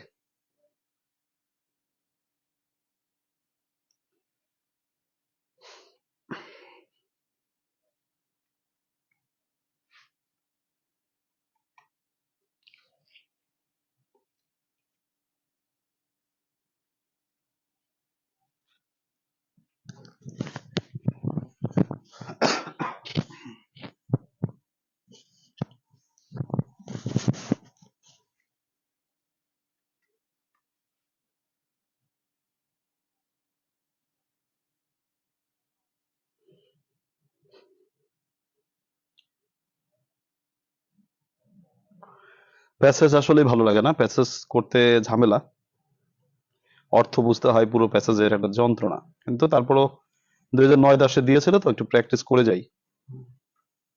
আমার মনে হয় তোমাদের প্যাসেজ এখন আর দেবে না, তোমাদের ওই আলাদা বাক্যই দিবে। সো সমস্যা নাই। এটা 2000 কি বলে বোধহয় 8 সালে একবার আসছিল, 9 সালে, 10 সালে, পরপর 3 বছর আসছিল।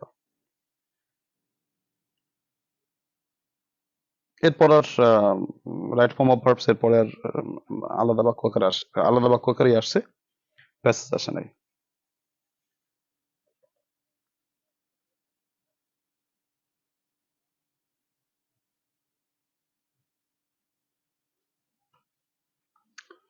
অর্থটা বুঝতে হবে। দেখো আমি একটু অর্থটা পড়ছি। ট্রু দ্যাট, এই কথা সত্য যে man is the architect of his own fate, মানুষ তার নিজেই ভাগ্য বিধাতা, ভাগ্য স্থপতি। হি ক্যান অ্যাচিভ, মানুষ অর্জন করতে পারে, হোয়াট, যাহা, হি ডেজায়ার, তিনি প্রত্যাশা করেন। তো ডেজায়ার থেকে ডেজায়ার্স, টু অ্যাচিভ, তিনি অর্জন করতে যাই চান তাই তিনি অর্জন করতে পারেন। It is wrong to think that, একথা চিন্তা করা ভুল যে ম্যানস লাইফ অন আর্থ, পৃথিবীতে মানুষের জীবন, ইজ ডিসাইডেড, সিদ্ধান্ত গ্রহণ করা হয়, বাই ফেট, ভাগ্য দ্বারা। ইট ইজ নট ফেট, ভাগ্য নয়, বরং সিনসিয়ার এফোর্টস, আন্তরিক প্রচেষ্টা, অ্যান্ড ইনডমিটেবল কারেজ, অদম্য সাহস, দ্যাট মোল্ড হিজ ফেট, তার ভাগ্যকে গঠন করে। There may be ups and downs, উত্থান পতন হয়তো জীবনে হয়, but he should not lose heart, তার হতাশ হওয়া চলবে না, বা হতাশ হওয়া উচিত নয়। একটু ব্যাখ্যাটা দেখি। ব্যাখ্যাটা আমি এখানে করে দিয়েছি, সবাই একটু মিলিয়ে নাও বা বুঝে নাও। ট্রু দ্যাট, একথা সত্য যে ম্যান ইজ, ম্যানের পর সবসময় ইজ বসে, তোমরা আগেও করেছো, ম্যান ইজ মর্টাল। তো এখানে সেই কথা যে man is the architect of his own fate, মানুষ নিজেই নিজের ভাগ্যের স্থপতি। তাহলে এখানে ম্যান এখানে সিঙ্গুলার হিসেবে ব্যবহৃত হয়েছে, তার জন্য তোমাকে, ও আচ্ছা, ABCD হবে, এটা আমি তো দাগ নম্বর বলেছে। আচ্ছা, তো কি বলো, ম্যান ইজ, ম্যান ইজ, এখানে ম্যানের জন্য ইজ বসবে। Man is the architect of his own fate, মানুষ নিজেই নিজের ভাগ্য স্থপতি।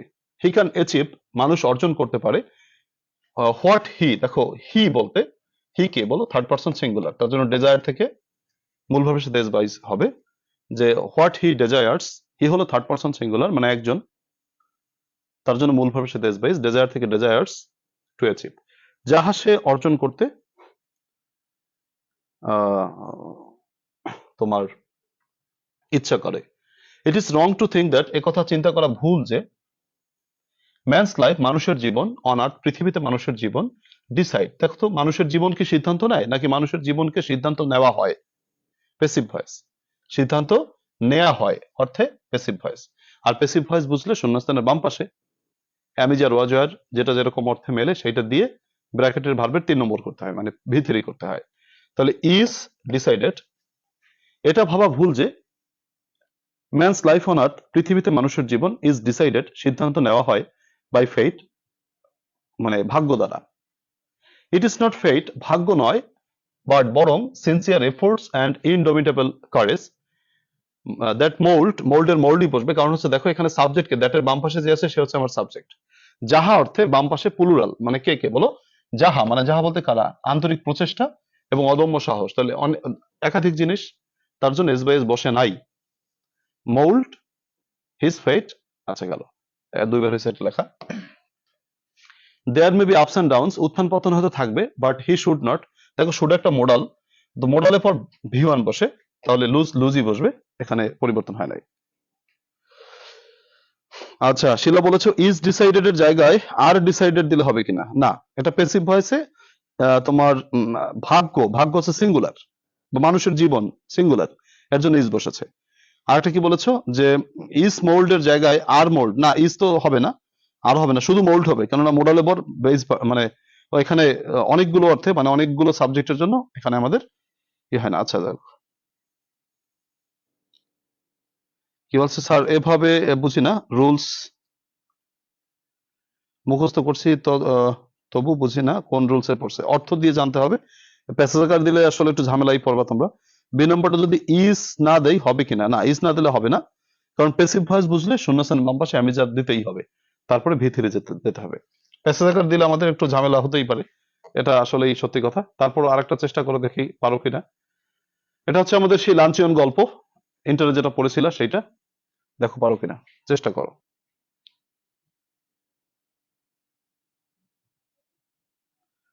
লার্নেড দুটোই ভিতরে ঠিক আছে, লার্নড হয়, লার্নেডও হয়। ইসরাত জাহান তাই এবার বলেছো, জবাব দিলাম। শিলা বেগম তুমি কমেন্ট করেছো, তোমার উত্তর আমি দিয়েছি।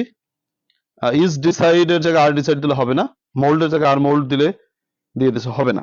আচ্ছা,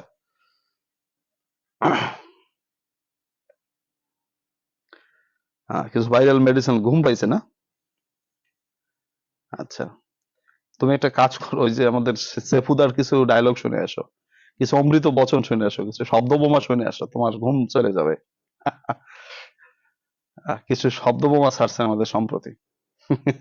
মানে আমি শুই না হাসতে হাসতে শেষ। সেফুদা শব্দ বোমা ছাড়ে।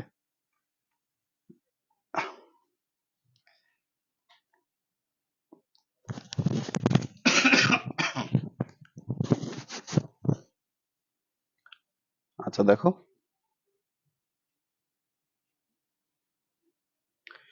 দেখো এটা 7 নম্বর, চেষ্টা করো সবাই। জান্নাতুল জ্যোতি, না শুধু ডিসাইডেড দিলে হবে কিনা, না শুধু ডিসাইডেড দিলে হবে না, এটা প্যাসিভ ভয়েস, এর জন্য তোমাকে দিতে হবে।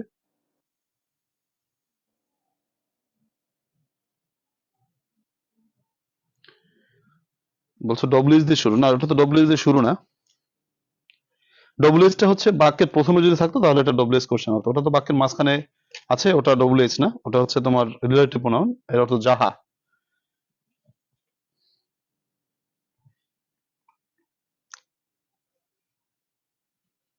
7 নম্বর করে ফেলো।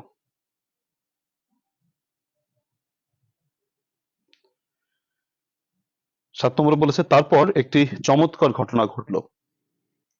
যখন আমরা কফির জন্য অপেক্ষা করছিলাম, তখন হেড ওয়েটার এসে তার একটি মানে কি বলে, অসহ্য হাসি দিয়ে, মিথ্যা মুখে হাসি দিয়ে আমাদের কাছে আসলো।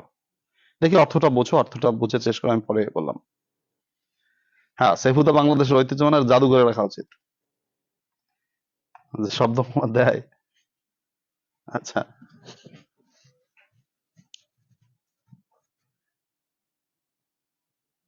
আচ্ছা, এটা আরো ভালো বলছো। মাসুম বিল্লাল, ডক্টর মাহফুজ স্যারের গান, উনি তো হিন্দি গাইছে বেশ কিছু গান, মাঝে মাঝে শুনি আমি। হ্যাঁ, হিন্দি গান গাইছে আমাদের মাহফুজ স্যার, বেশ ভালো কিছু হিন্দি গান গাইছে। তবে মাহফুজ স্যারের সামনে যে মডেল গুলো নাচে, আমার ওদের প্রতি খুব দুঃখ বোধ হয় যে এরা কত কষ্টে নাচতেছে।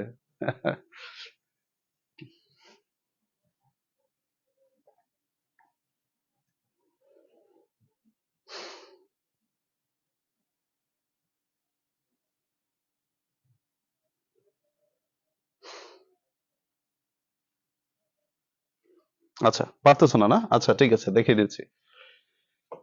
কি বলেছে, দেন তারপর আ টেরিবল থিং, একটি মারাত্মক ঘটনা, হ্যাপেন ঘটলো। তাহলে হ্যাপেন থেকে হ্যাপেন্ড, ঘটলো, পাস্ট ইনডিফিনিট টেন্স। হোয়াইল যখন, উই ওয়ার ওয়েটিং আমরা অপেক্ষা করিতেছিলাম, পাস্ট কন্টিনিউয়াস টেন্স। ওয়েট থেকে ওয়েটিং, কারণ আমরা জানি যে past continuous tense. While we were waiting যখন আমরা অপেক্ষা করিতেছিলাম, ফর দ্য কফি কফির জন্য। The head waiter with ingratiating smile on his false face, তার মিথ্যা মুখে কি হাসি দিয়ে, কেইম আপ টু আস আমাদের কাছে আসলেন। দেখো কেইম একটা মেইন ভার্ব, এখানে কেইম একটা কি বলো, মেইন ভার্ব। তাহলে একই বাক্যে দুটো মেইন ভার্ব থাকলে পরবর্তী মেইন ভার্বের সাথে কি বসবে, আইএনজি বসবে। তো সেখানে এখানে আইএনজি দেয়া আছে, তাহলে বিয়ারিং থেকে বিয়ারিং ই বসবে, ব্র্যাকেট আইএনজি দেওয়া আছে। তো কেইম আপ টু আস আমাদের কাছে আসলেন, bearing a large basket full of huge peaches, but surely peaches are not in season then, তখন পিচের মানে পিচ ফলের সিজন ছিল না। লর্ড নিউ, ঈশ্বর জানেন, হোয়াট দে কস্ট, ওগুলোর দাম কত ছিল অথবা কত হবে, যদি অতীতে বসে আমরা ভবিষ্যতের কথা বলি, কালকেই বলেছিলাম উড বসাতে হয়, উড কস্ট। কস্ট ভি2 দিলে কস্ট কত দাম হয়েছিল ঈশ্বরই জানেন, অথবা কত দাম হবে, উড কস্ট, দুটোই কারেক্ট। দেখো বুঝতে পেরেছো কিনা, আবার একটু দেখো, আমি একটু আবার বলি। কি বলে,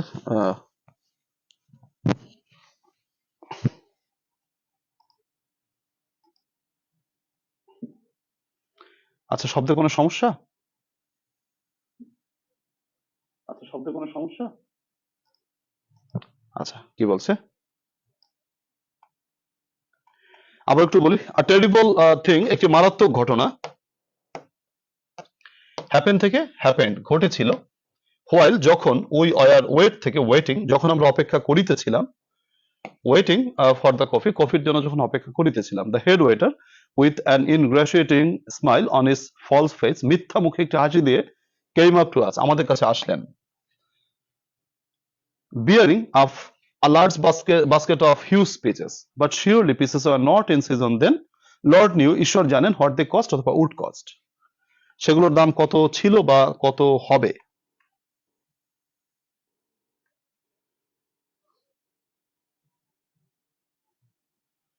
হ্যাঁ, প্যাসেজ আকার দিলে আমাদের আসলে একটু কষ্ট হবে। তো হ্যাঁ, ইন্টারে ছিল, রাইট, এটা ইন্টারে ছিল, এটা হচ্ছে দি লাঞ্চিয়ন, উইলিয়াম সমারসেট মমের গল্প। উইলিয়াম সমারসেট মমের দি লাঞ্চিয়ন গল্প পৃথিবীতে একটি বিখ্যাত শর্ট স্টোরি বা ছোট গল্প। তো ঠিক আছে, একটা কথা বারবার রিপিট হচ্ছে না, বোধহয় তোমার নেটের সমস্যা আছে, দানিয়া তারেক। আচ্ছা ফাইন, আমাদের রাইট ফর্ম অফ ভার্বস গেল এটা। তো দেখো, রাইট ফর্ম অফ ভার্বস এখানে ব্যাখ্যা ছিল, ব্যাখ্যা যদি কারো লাগে তোমরা স্ক্রিনশট দিয়ে রাখতে পারো।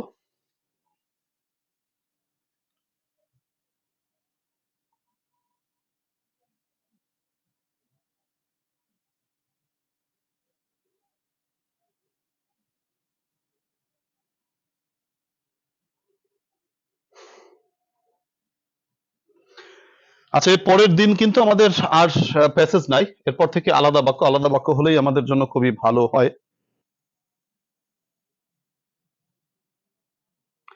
কামটা উঠে যাবে কিনা, কাম তো উঠেই যাবে, কাম তো থাকবে না, কেইম হবে। আচ্ছা থ্যাংক ইউ, এই হচ্ছে ব্যাপার। তাহলে আমাদের মোটামুটি দুটো গ্রামাটিক্যাল আইটেমের টার্গেট শেষ হলো। আমাদের আজকে ছিল কি কি, আমাদের আজকে ছিল হচ্ছে তোমার আর্টিকেল 2005 থেকে 13, রাইট ফর্ম শেষ হলো। এবার অ্যান্টোনিম 141 থেকে 150, সবাই একটু দেখো। আহ যাদের নেওয়া দরকার একটু স্ক্রিনশট দিয়ে নিয়ে নাও, যাদের কাছে বই নাই।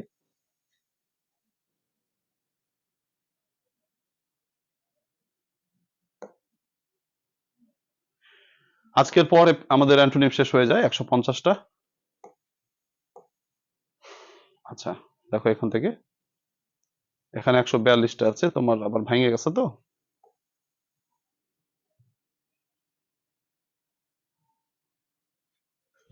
ঘোলা হয়ে গেল স্ক্রিনটা।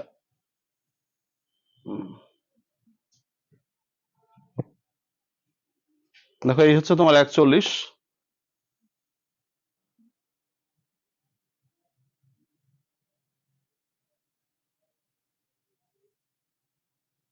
দেখো এই হচ্ছে 141,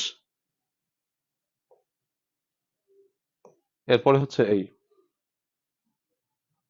আচ্ছা 42 থেকে বাকিটুকু দেখো।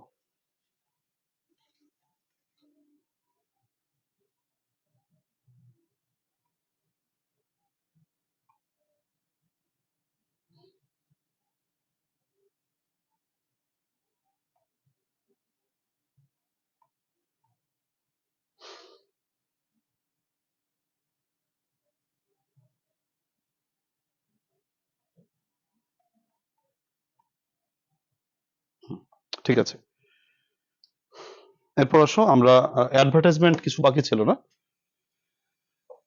অ্যাডভার্টাইজমেন্ট কিছু বাকি ছিল, অ্যাডভার্টাইজমেন্ট গুলো একটু দেখো। আমরা হচ্ছে তোমার কি কি বললাম, আমাদের নোটিশ শেষ হয়েছে, পোস্টার শেষ হয়েছে, অ্যাডভার্টাইজমেন্ট কিছু বাকি আছে। অ্যাডভার্টাইজমেন্ট হচ্ছে আকাশ খানের ঘটি বাটি সব বিক্রি করে দিয়েছিলাম, এরপরে আর কিছুই করি নাই। 5 নম্বরে দেখো অ্যাডভার্টাইজমেন্ট যেটা লিখেছে সেটা হচ্ছে ইংলিশ কোর্স সম্পর্কে।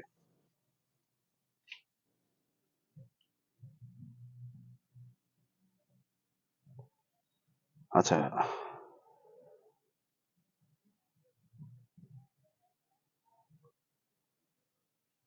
স্যার যখন যে বিষয়ে ক্লাস হবে ওই বিষয়ে রুল গুলো নিয়ে একটু আলোচনা করলে মনে হয় ভালো হবে। আমরা সেটাই তো করছি শিপন, আমরা তো প্রত্যেকটা আইটেম আগে রুলস কমপ্লিট করে তারপরে আমরা আইটেমে ঢুকতেছি, তাই না? আচ্ছা, ইংলিশ কোর্স দেখো, ইংলিশ কোর্সের ব্যাপারে ইংলিশ ল্যাঙ্গুয়েজ কোর্স। আচ্ছা, a new English language course is going to be started at Mirpur from 2nd December, 2রা ডিসেম্বর থেকে মিরপুরে 2023 বা 2025, 2025-এর বা 2024-এর 2রা ডিসেম্বর থেকে আরিফস ইংলিশ কেয়ার কর্তৃক একটি ইংলিশ কোর্স আয়োজিত হতে যাচ্ছে। সোজা কথা, প্লিজ কন্ট্যাক্ট ফর ডিটেলস, দয়া করে অতিরিক্ত তথ্যের জন্য যোগাযোগ করুন জিএম আরিফ হোসেন, মানে আমার সাথে যোগাযোগ করুন। হাউস নম্বর 33, road number 8, Mirpur, Dhaka. Mobile নম্বর 0942, তারপর 99999, 6টা ক্রস দিয়ে দিতে হবে।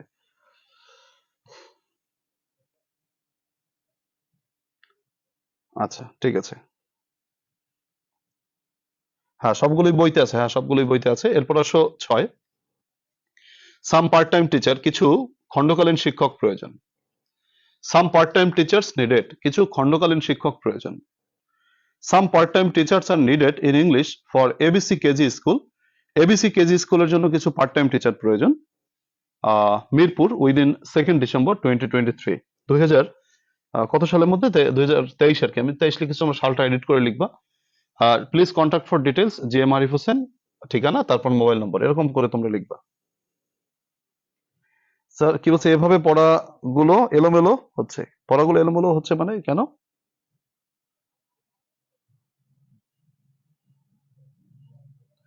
এই ঠিকানা আমাকে পাওয়া যাবে না, নিশ্চয়ই পাওয়া যাবে না, এগুলো ভুয়া ঠিকানা, এগুলো ফেক ঠিকানা, ঠিক আছে, এগুলোতে ফেক ঠিকানা। আচ্ছা, এরপর হচ্ছে সার্টিফিকেট হারাই গেছে। এখন সার্টিফিকেট হারাই গেছে, এটাকে তুমি কেমনে লিখবা? যেমন ধরো অ্যান এইচএসসি সার্টিফিকেট লস্ট, একটি এইচএসসি সার্টিফিকেট হারিয়ে গেছে।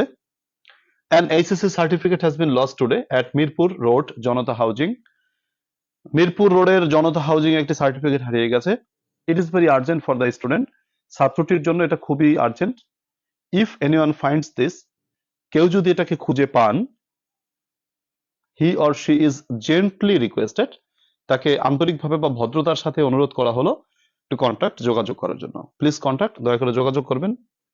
নাম, ঠিকানা, মোবাইল নম্বর। আমি তোমাদের স্যাম্পলটা দেখাই বুঝাই দিচ্ছি, এগুলো যার যার নিজ দায়িত্বে বাড়িতে পড়ে নেবা। আরেকটা আছে তোমার বাণিজ্য মেলা বা বই মেলা, যেটা আসুক। আচ্ছা, কি বলছে,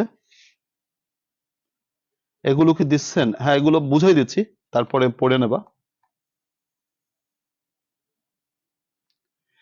একটা করে আইটেম শেষ করে অন্য গুলো ধরলে ভালো হয়, তাই। আচ্ছা, কি বলছে, একটা আইটেম শেষ করে, আমরা তো আসলে, তোমরা যারা একটু পরে কানেক্টেড হয়েছে, তোমরা বোধহয় আমাদের রুটিন প্ল্যানটা বোঝো নাই, তোমাদের একটু বোঝা, আমি বুঝিয়ে দিচ্ছি তারাও পরে।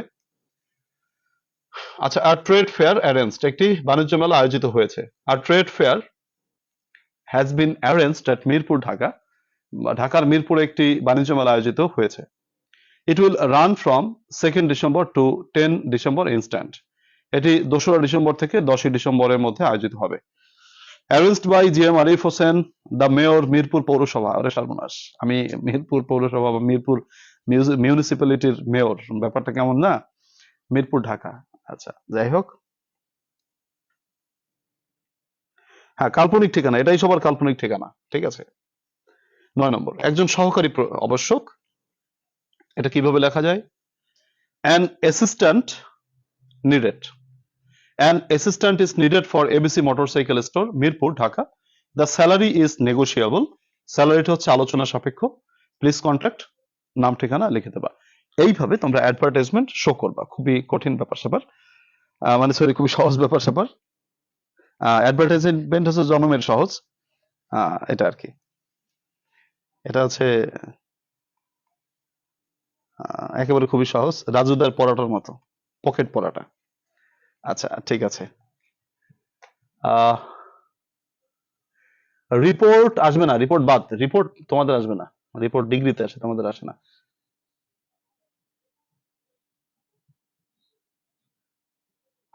আচ্ছা, ঠিক আছে, না মেয়র ভাগ্যে থাকলেও হবো না, আল্লাহ পাক রক্ষা করুক, মাপ চাই, রাজনীতি ফাজনীতি বাদ। আচ্ছা, রাজনীতি মানেই যে আমাদের একটা ইন্ডিয়ান সিনেমা আছে না, যে কে জানো, ওই যে ওনার নাম রজতাভ দত্ত, মানে রাজনীতি হচ্ছে বিশাল খেলা, সাপ লুডু। কে যে কখন সাপের মুখে পড়বে আর কে যে কখন মইবি উপরে উঠবে কিছুই বলা যায় না। তো কাজেই রাজনীতিবাদ।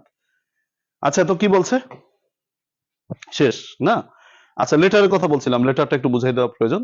লেটার তো ছোটকাল থেকে পড়ে আসছো, লেটার তো মনে করো আমাদের জাতীয় আইটেম, তাই না? লেটার তো সবাই মোটামুটি পারো। এটা হচ্ছে, আমি দেখো একদিন অনেকগুলো আলোচনা হচ্ছে, কিন্তু এটা হচ্ছে আমাদের ভজালু ছিল, মানে আগে এটা করা উচিত ছিল, তাই একটু করতে পারিনি, তাই একটু দেখাচ্ছি, তাই তো। আচ্ছা, একটু বেশি হয়ে যাচ্ছে, কিন্তু এটা আগে ছিল, তাই আগে মানে আমাদের গ্যাপ ছিল, তাই গ্যাপটা পূরণ করতেছি। লেটার লেখার ক্ষেত্রে প্রথমে, লেটার কি আজকে থাকবে নাকি কালকে করব? এতগুলো পড়লে মাথা মন থেকে কষ্ট, লেটার থাক আজকে। আর আচ্ছা, পরে পড়বো, অনেক সমস্যা নেই, আমাদের দিন এখনো অনেক আছে, অসুবিধা নেই। তো থাক, লেটার থাক আজকে। তো আজকে আমরা কি কি পড়লাম সেটা একটু আবার আবার বলি। লেটার আজকে থাক, আজকে বেশি হয়ে যায়। তো প্রথমত হচ্ছে আমরা 15 নম্বর ক্লাসে আর্টিকেল, সরি না, এটা হচ্ছে 16 নম্বর ক্লাসে আর্টিকেল 5 থেকে 13 শেষ হলো। রাইট ফর্ম অফ ভার্বস 2009 থেকে 2010 শেষ হলো। অ্যান্টোনিম শেষ হলো। প্যারাগ্রাফ থাকলো না, পড়া থাকলো শুধু অ্যাডভার্টাইজমেন্ট। আমরা রাইট ফর্ম অফ ভার্বস একটু একটু পিছনে পড়ে থাকলাম, মানে রাইটিং পার্টে একটু পিছনে পড়ে থাকলাম, সমস্যা নেই, পরে আমরা পড়ে নিতে পারবো। ঠিক আছে, এই হচ্ছে কথা। শামীম একটা কথা বলেছে, এক একটা আইটেম শেষ করে আমাদের আরেকটা নতুন আইটেম শুরু করলে ভালো হয়। দেখো শামীম, আমাদের 9টা গ্রামাটিক্যাল আইটেম, আমরা তিনটি আইটেম মোটামুটি সূত্র কমপ্লিট করেছি, সেটা হচ্ছে তোমার ডব্লিউএস কোশ্চেন, তারপর রাইট ফর্ম অফ ভার্বস, তারপর আর্টিকেল, তাই তো। তো আর 6টা আইটেম আমাদের বাকি আছে। তো 6টা আইটেমের ভিতরে 2 থেকে 3টা আইটেম আছে যেগুলো মুখস্থ আইটেম, যেমন চেঞ্জিং ওয়ার্ড, তারপর হচ্ছে অ্যান্টোনিম। তো ওই দুটো মুখস্থ, বাকি আর 4টা আইটেম বাকি থাকে। আচ্ছা, তো আমাদের কোনো আইটেমের শুধু সূত্র পড়লেই তো কাজ হবে না। সূত্র পড়ার পরে দ্বিতীয় ধাপে আমাদের ওই আইটেমের উপর বুস্টার সাজেশনসটা পড়তে হবে। তৃতীয় ধাপে আমাদের বিগত বছরের প্রশ্নগুলো পড়তে হবে। আমি তোমাদের সেভাবেই করছি। মানে তোমার হচ্ছে আমার এভাবে প্ল্যান করা, যে যে আইটেমটা শেষ হয়ে গেল, যেমন মনে করো ডব্লিউএস যখন আমাদের রুলস শেষ হয়ে গেল, আমাদের তখন আমি তোমাদের বুস্টার সাজেশনসটা করে ফেললাম। বুস্টার সাজেশন যখন শেষ হয়ে গেল, আমি তখন তোমাদের ডব্লিউএস এর বিগত বছরের প্রশ্নগুলো সমাধান করলাম। এখন যদি আমি শুধু ডব্লিউএস নিয়ে বসে থাকতাম, তাহলে কি হতো, তোমাদের মধ্যে একটা একঘেয়েমি চলে আসতো, যে স্যার শুধু ডব্লিউএস কেন করাচ্ছেন, বাকিগুলো আমরা কবে করব। তো আমি ডব্লিউএসটা কি করলাম, প্রতিদিন রাখলাম, অল্প অল্প করে, 1টা সাল বা 2টা সাল করে রাখলাম, এবং সেটা আমরা প্রায় 15-16 দিন ধরে আমরা ডব্লিউএস কোশ্চেন করেছি। এতে কি হয়েছে, ডব্লিউএস কোশ্চেনটা আমাদের চর্চার সাথে থেকেছে, রাইট। আবার রাইট ফর্ম অফ ভার্বসটাও কিন্তু সেরকম, আগে প্রথমে সূত্র শেষ করলাম, তারপরে হচ্ছে এক্সক্লুসিভটা শেষ করলাম, মানে সরি, বুস্টার সাজেশন শেষ করলাম, তারপরে আমরা বিগত বছরের প্রশ্ন কিন্তু প্রত্যেকদিন অল্প অল্প করে রাখতেছি। তাতে কি হচ্ছে, ওই প্রতিদিন প্র্যাকটিসটা হচ্ছে, তাই না। আর্টিকেলটাও সেরকম, আর্টিকেলটা শেষ হয়ে গেলে আমরা অন্য আইটেমে যাব, এভাবে প্ল্যান করে আগাচ্ছে। আমি আশা করি তোমাকে প্ল্যানটা বুঝাতে পারছি।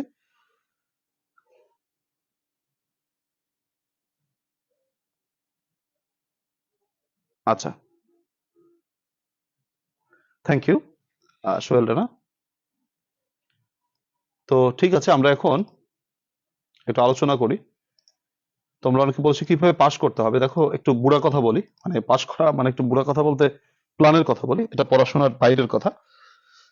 আমাদের কোর্স আজকে ক্লাস কিন্তু শেষ, ক্লাস শেষ, কিন্তু ক্লাস শেষের পরে একটু আলোচনা করব যে তোমরা কিভাবে পাস করতে পারো, সেভাবে একটু তোমাকে আইডিয়া দিব।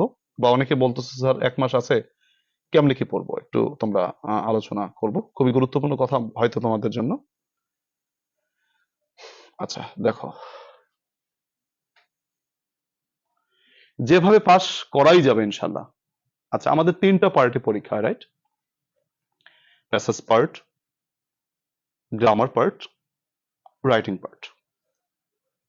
আমাদের মূলত পাসটা করতে হয় গ্রামার পার্টে, মূলত গ্রামার পার্টি মেইন চালান।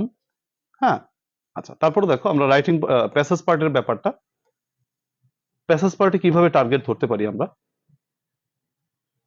আমাদের প্যাসেজ পার্টের নম্বর হচ্ছে মোটামুটি 4টা প্রশ্ন পরীক্ষা আসে, তাই না। 4টা প্রশ্ন ইদানিং পরীক্ষা আসে। প্রথমত হচ্ছে কোশ্চেন, 3টা প্রশ্ন আসে, 6 মার্ক। আমরা যদি প্যাসেজ থেকে দেখে দেখেও তুলতে পারি প্রশ্নের উত্তরগুলো, আমি 6-6 পাবো, সেই টার্গেট আমি করি না। আমি 3 টার্গেট ধরলাম কোশ্চেনে, প্রশ্নে 3টা প্রশ্ন আসবে, আমি 3 সেখানে পাবো, আমি 6 পাবো না। ঠিক আছে, 6 আমার দরকার নাই।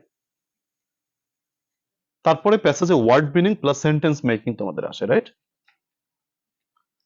তো সেন্টেন্স মেকিং আসে।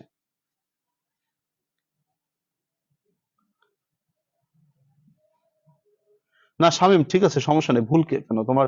তুমি হয়তোবা তুমি প্রথম থেকে দেখো নাই, তার জন্য এর জন্য হয়তো প্রশ্ন করেছো, সমস্যা নাই। সমস্যা নাই ভাই, ডোন্ট মাইন্ড। আচ্ছা, যারা যারা জব করে তারা কিভাবে পড়লে ভালো হবে? আচ্ছা ঠিক আছে, দেখো প্রথমত হচ্ছে তোমার কোশ্চেন হচ্ছে 6, 3। তারপর হচ্ছে word meaning plus sentence making, word meaning plus sentence making. Word meaning হচ্ছে শব্দার্থ, আহ, তারপর হচ্ছে সেন্টেন্স মেকিং করা। আমরা এই আইটেমটা একটু আমাদের কাছে কঠিন, আমরা এটা কম পারি, কারণ অনেক সময় দেখা যায় সেন্টেন্স মেকিং আমরা করতে পারি না বা ওয়ার্ড মিনিংও পারি না। তারপরও ঘটিবাটি মিলে যদি ধরো 1 পাই 5-এর ভিতরে, হ্যাঁ তোমার সেটাই টার্গেট ধরলাম, ধরো 1 পাইলাম, 1 পাবো, সমস্যা নেই, কেন একটা বাক্য করতেই পারবো, একটা বা দুইটা বাক্য, দুইটা শব্দ তো করতেই পারবো। মেইন আইডিয়া, সাপোর্টিং আইডিয়া, এটা খুবই সহজ।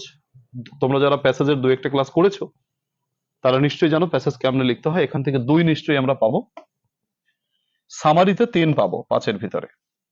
তো এভাবে করে আমরা প্যাসেজ থেকে যদি 9 বের করতে পারি, বেশি যদি পারি তো ভালো, মনে করো যদি word meaning plus sentence making বেশি পারি তাহলে একটু বেশি হলো, ন্যাচারালি 1 টার্গেট ধরলাম, 9 পেলাম আমরা। ঠিক আছে, এবার গ্রামারে আসি। 9টা গ্রামাটিক্যাল আইটেম তো। আচ্ছা, হ্যাঁ, কি বলছে, 9টা গ্রামাটিক্যাল আইটেমের ভিতরে মনে করো সেন্টেন্স কারেকশন, আমরা সেন্টেন্স কারেকশনে 5-এ 5 টার্গেট ধরলাম না, আমরা 3 ধরলাম, 3 পাবো। তবে কারেকশনে তোমরা 5-এ 5ই পাবা, এটা আমার বিশ্বাস, কারণ কারেকশন খুবই সহজ একটা, মানে অনেক বড় আইটেম বাট সহজ। তোমরা 5-এ 5ই পাবা, আমার এটা মনে হয়। তবে তারপর আমরা 3 টার্গেট ধরলাম। আচ্ছা, 2 নম্বর হচ্ছে ফ্রেমিং ডব্লিউএস কোশ্চেন। পৃথিবীতে তৃতীয় বিশ্বযুদ্ধ লাগলেও ফ্রেমিং ডব্লিউএস কোশ্চেনে 5-এ 5 পাইতে হবে। এটা হচ্ছে তোমার, এটা বোম মারলেও 5-এ 5 ছাড়া যাবে না, কারণ ডব্লিউএসটা হচ্ছে গরিবের আইটেম, এটা সবার পারার কথা, পারা উচিত। ডব্লিউএস কোশ্চেনটা সব থেকে সহজ এই 9টি গ্রামাটিক্যাল আইটেমের ভিতর আমার মনে হয়। তো এখানে 5-এ 5 অবশ্যই পেতে হবে, হ্যাঁ, না হলে 65 কোটি টাকা লস হয়ে যাবে আমাদের। এর জন্য আমরা 5-5-এ 5 পেতেই হবে, এনি ওয়ে কি যেভাবে হোক না কেন। 3 নম্বর হচ্ছে রাইট ফর্ম অফ ভার্বস। আমরা এখানে 5 হচ্ছে আমাদের মার্কস, আমরা টার্গেট ধরলাম 3, হয়তো 5টা 5 পাবো না, পাইলে তো বোনাস, কিন্তু এভারেজে 3 যদি পাই। আর্টিকেলে 5 ধরলাম না, ধরো 4 পাবো টার্গেট। রিঅ্যারেঞ্জে হয়তো 5টা হবে না, আর 3টা ধরো হলো। পাংচুয়েশনে 5 ধরলাম না, 2 ধরলাম। ট্রান্সলেশন তো আমাদের ভয়ঙ্কর আইটেম, ধরো 1 ধরলাম, ঘটি বেটি মিলেই একটা বাক্য হলো। 8 নম্বর সিনোনিম অ্যান্টোনিম, ধরো 2 ধরলাম। চেঞ্জিং ওয়ার্ডে ধরো 2 ধরলাম, তাতে কিন্তু আমরা 25 মার্ক হয়ে যায় যদি আমরা একটু সবগুলো আইটেম টাচ করি বা প্রস্তুতিটা নিয়ে যাই। আমরা অলরেডি আমাদের গ্রামাটিক্যাল আইটেম কি কি বলো, ডব্লিউএস কমপ্লিট করেছি, রাইট ফর্ম অফ ভার্বস করেছি, আর্টিকেলস করেছি। আমার মনে হয় আমি যতটুকু টার্গেট ধরেছি তোমরা তার থেকে বেশি পাওয়ার মতো অনেকেই আছো এখানে। আপকামিং আইটেম গুলো আছে, পরবর্তীতে আমরা পড়বো।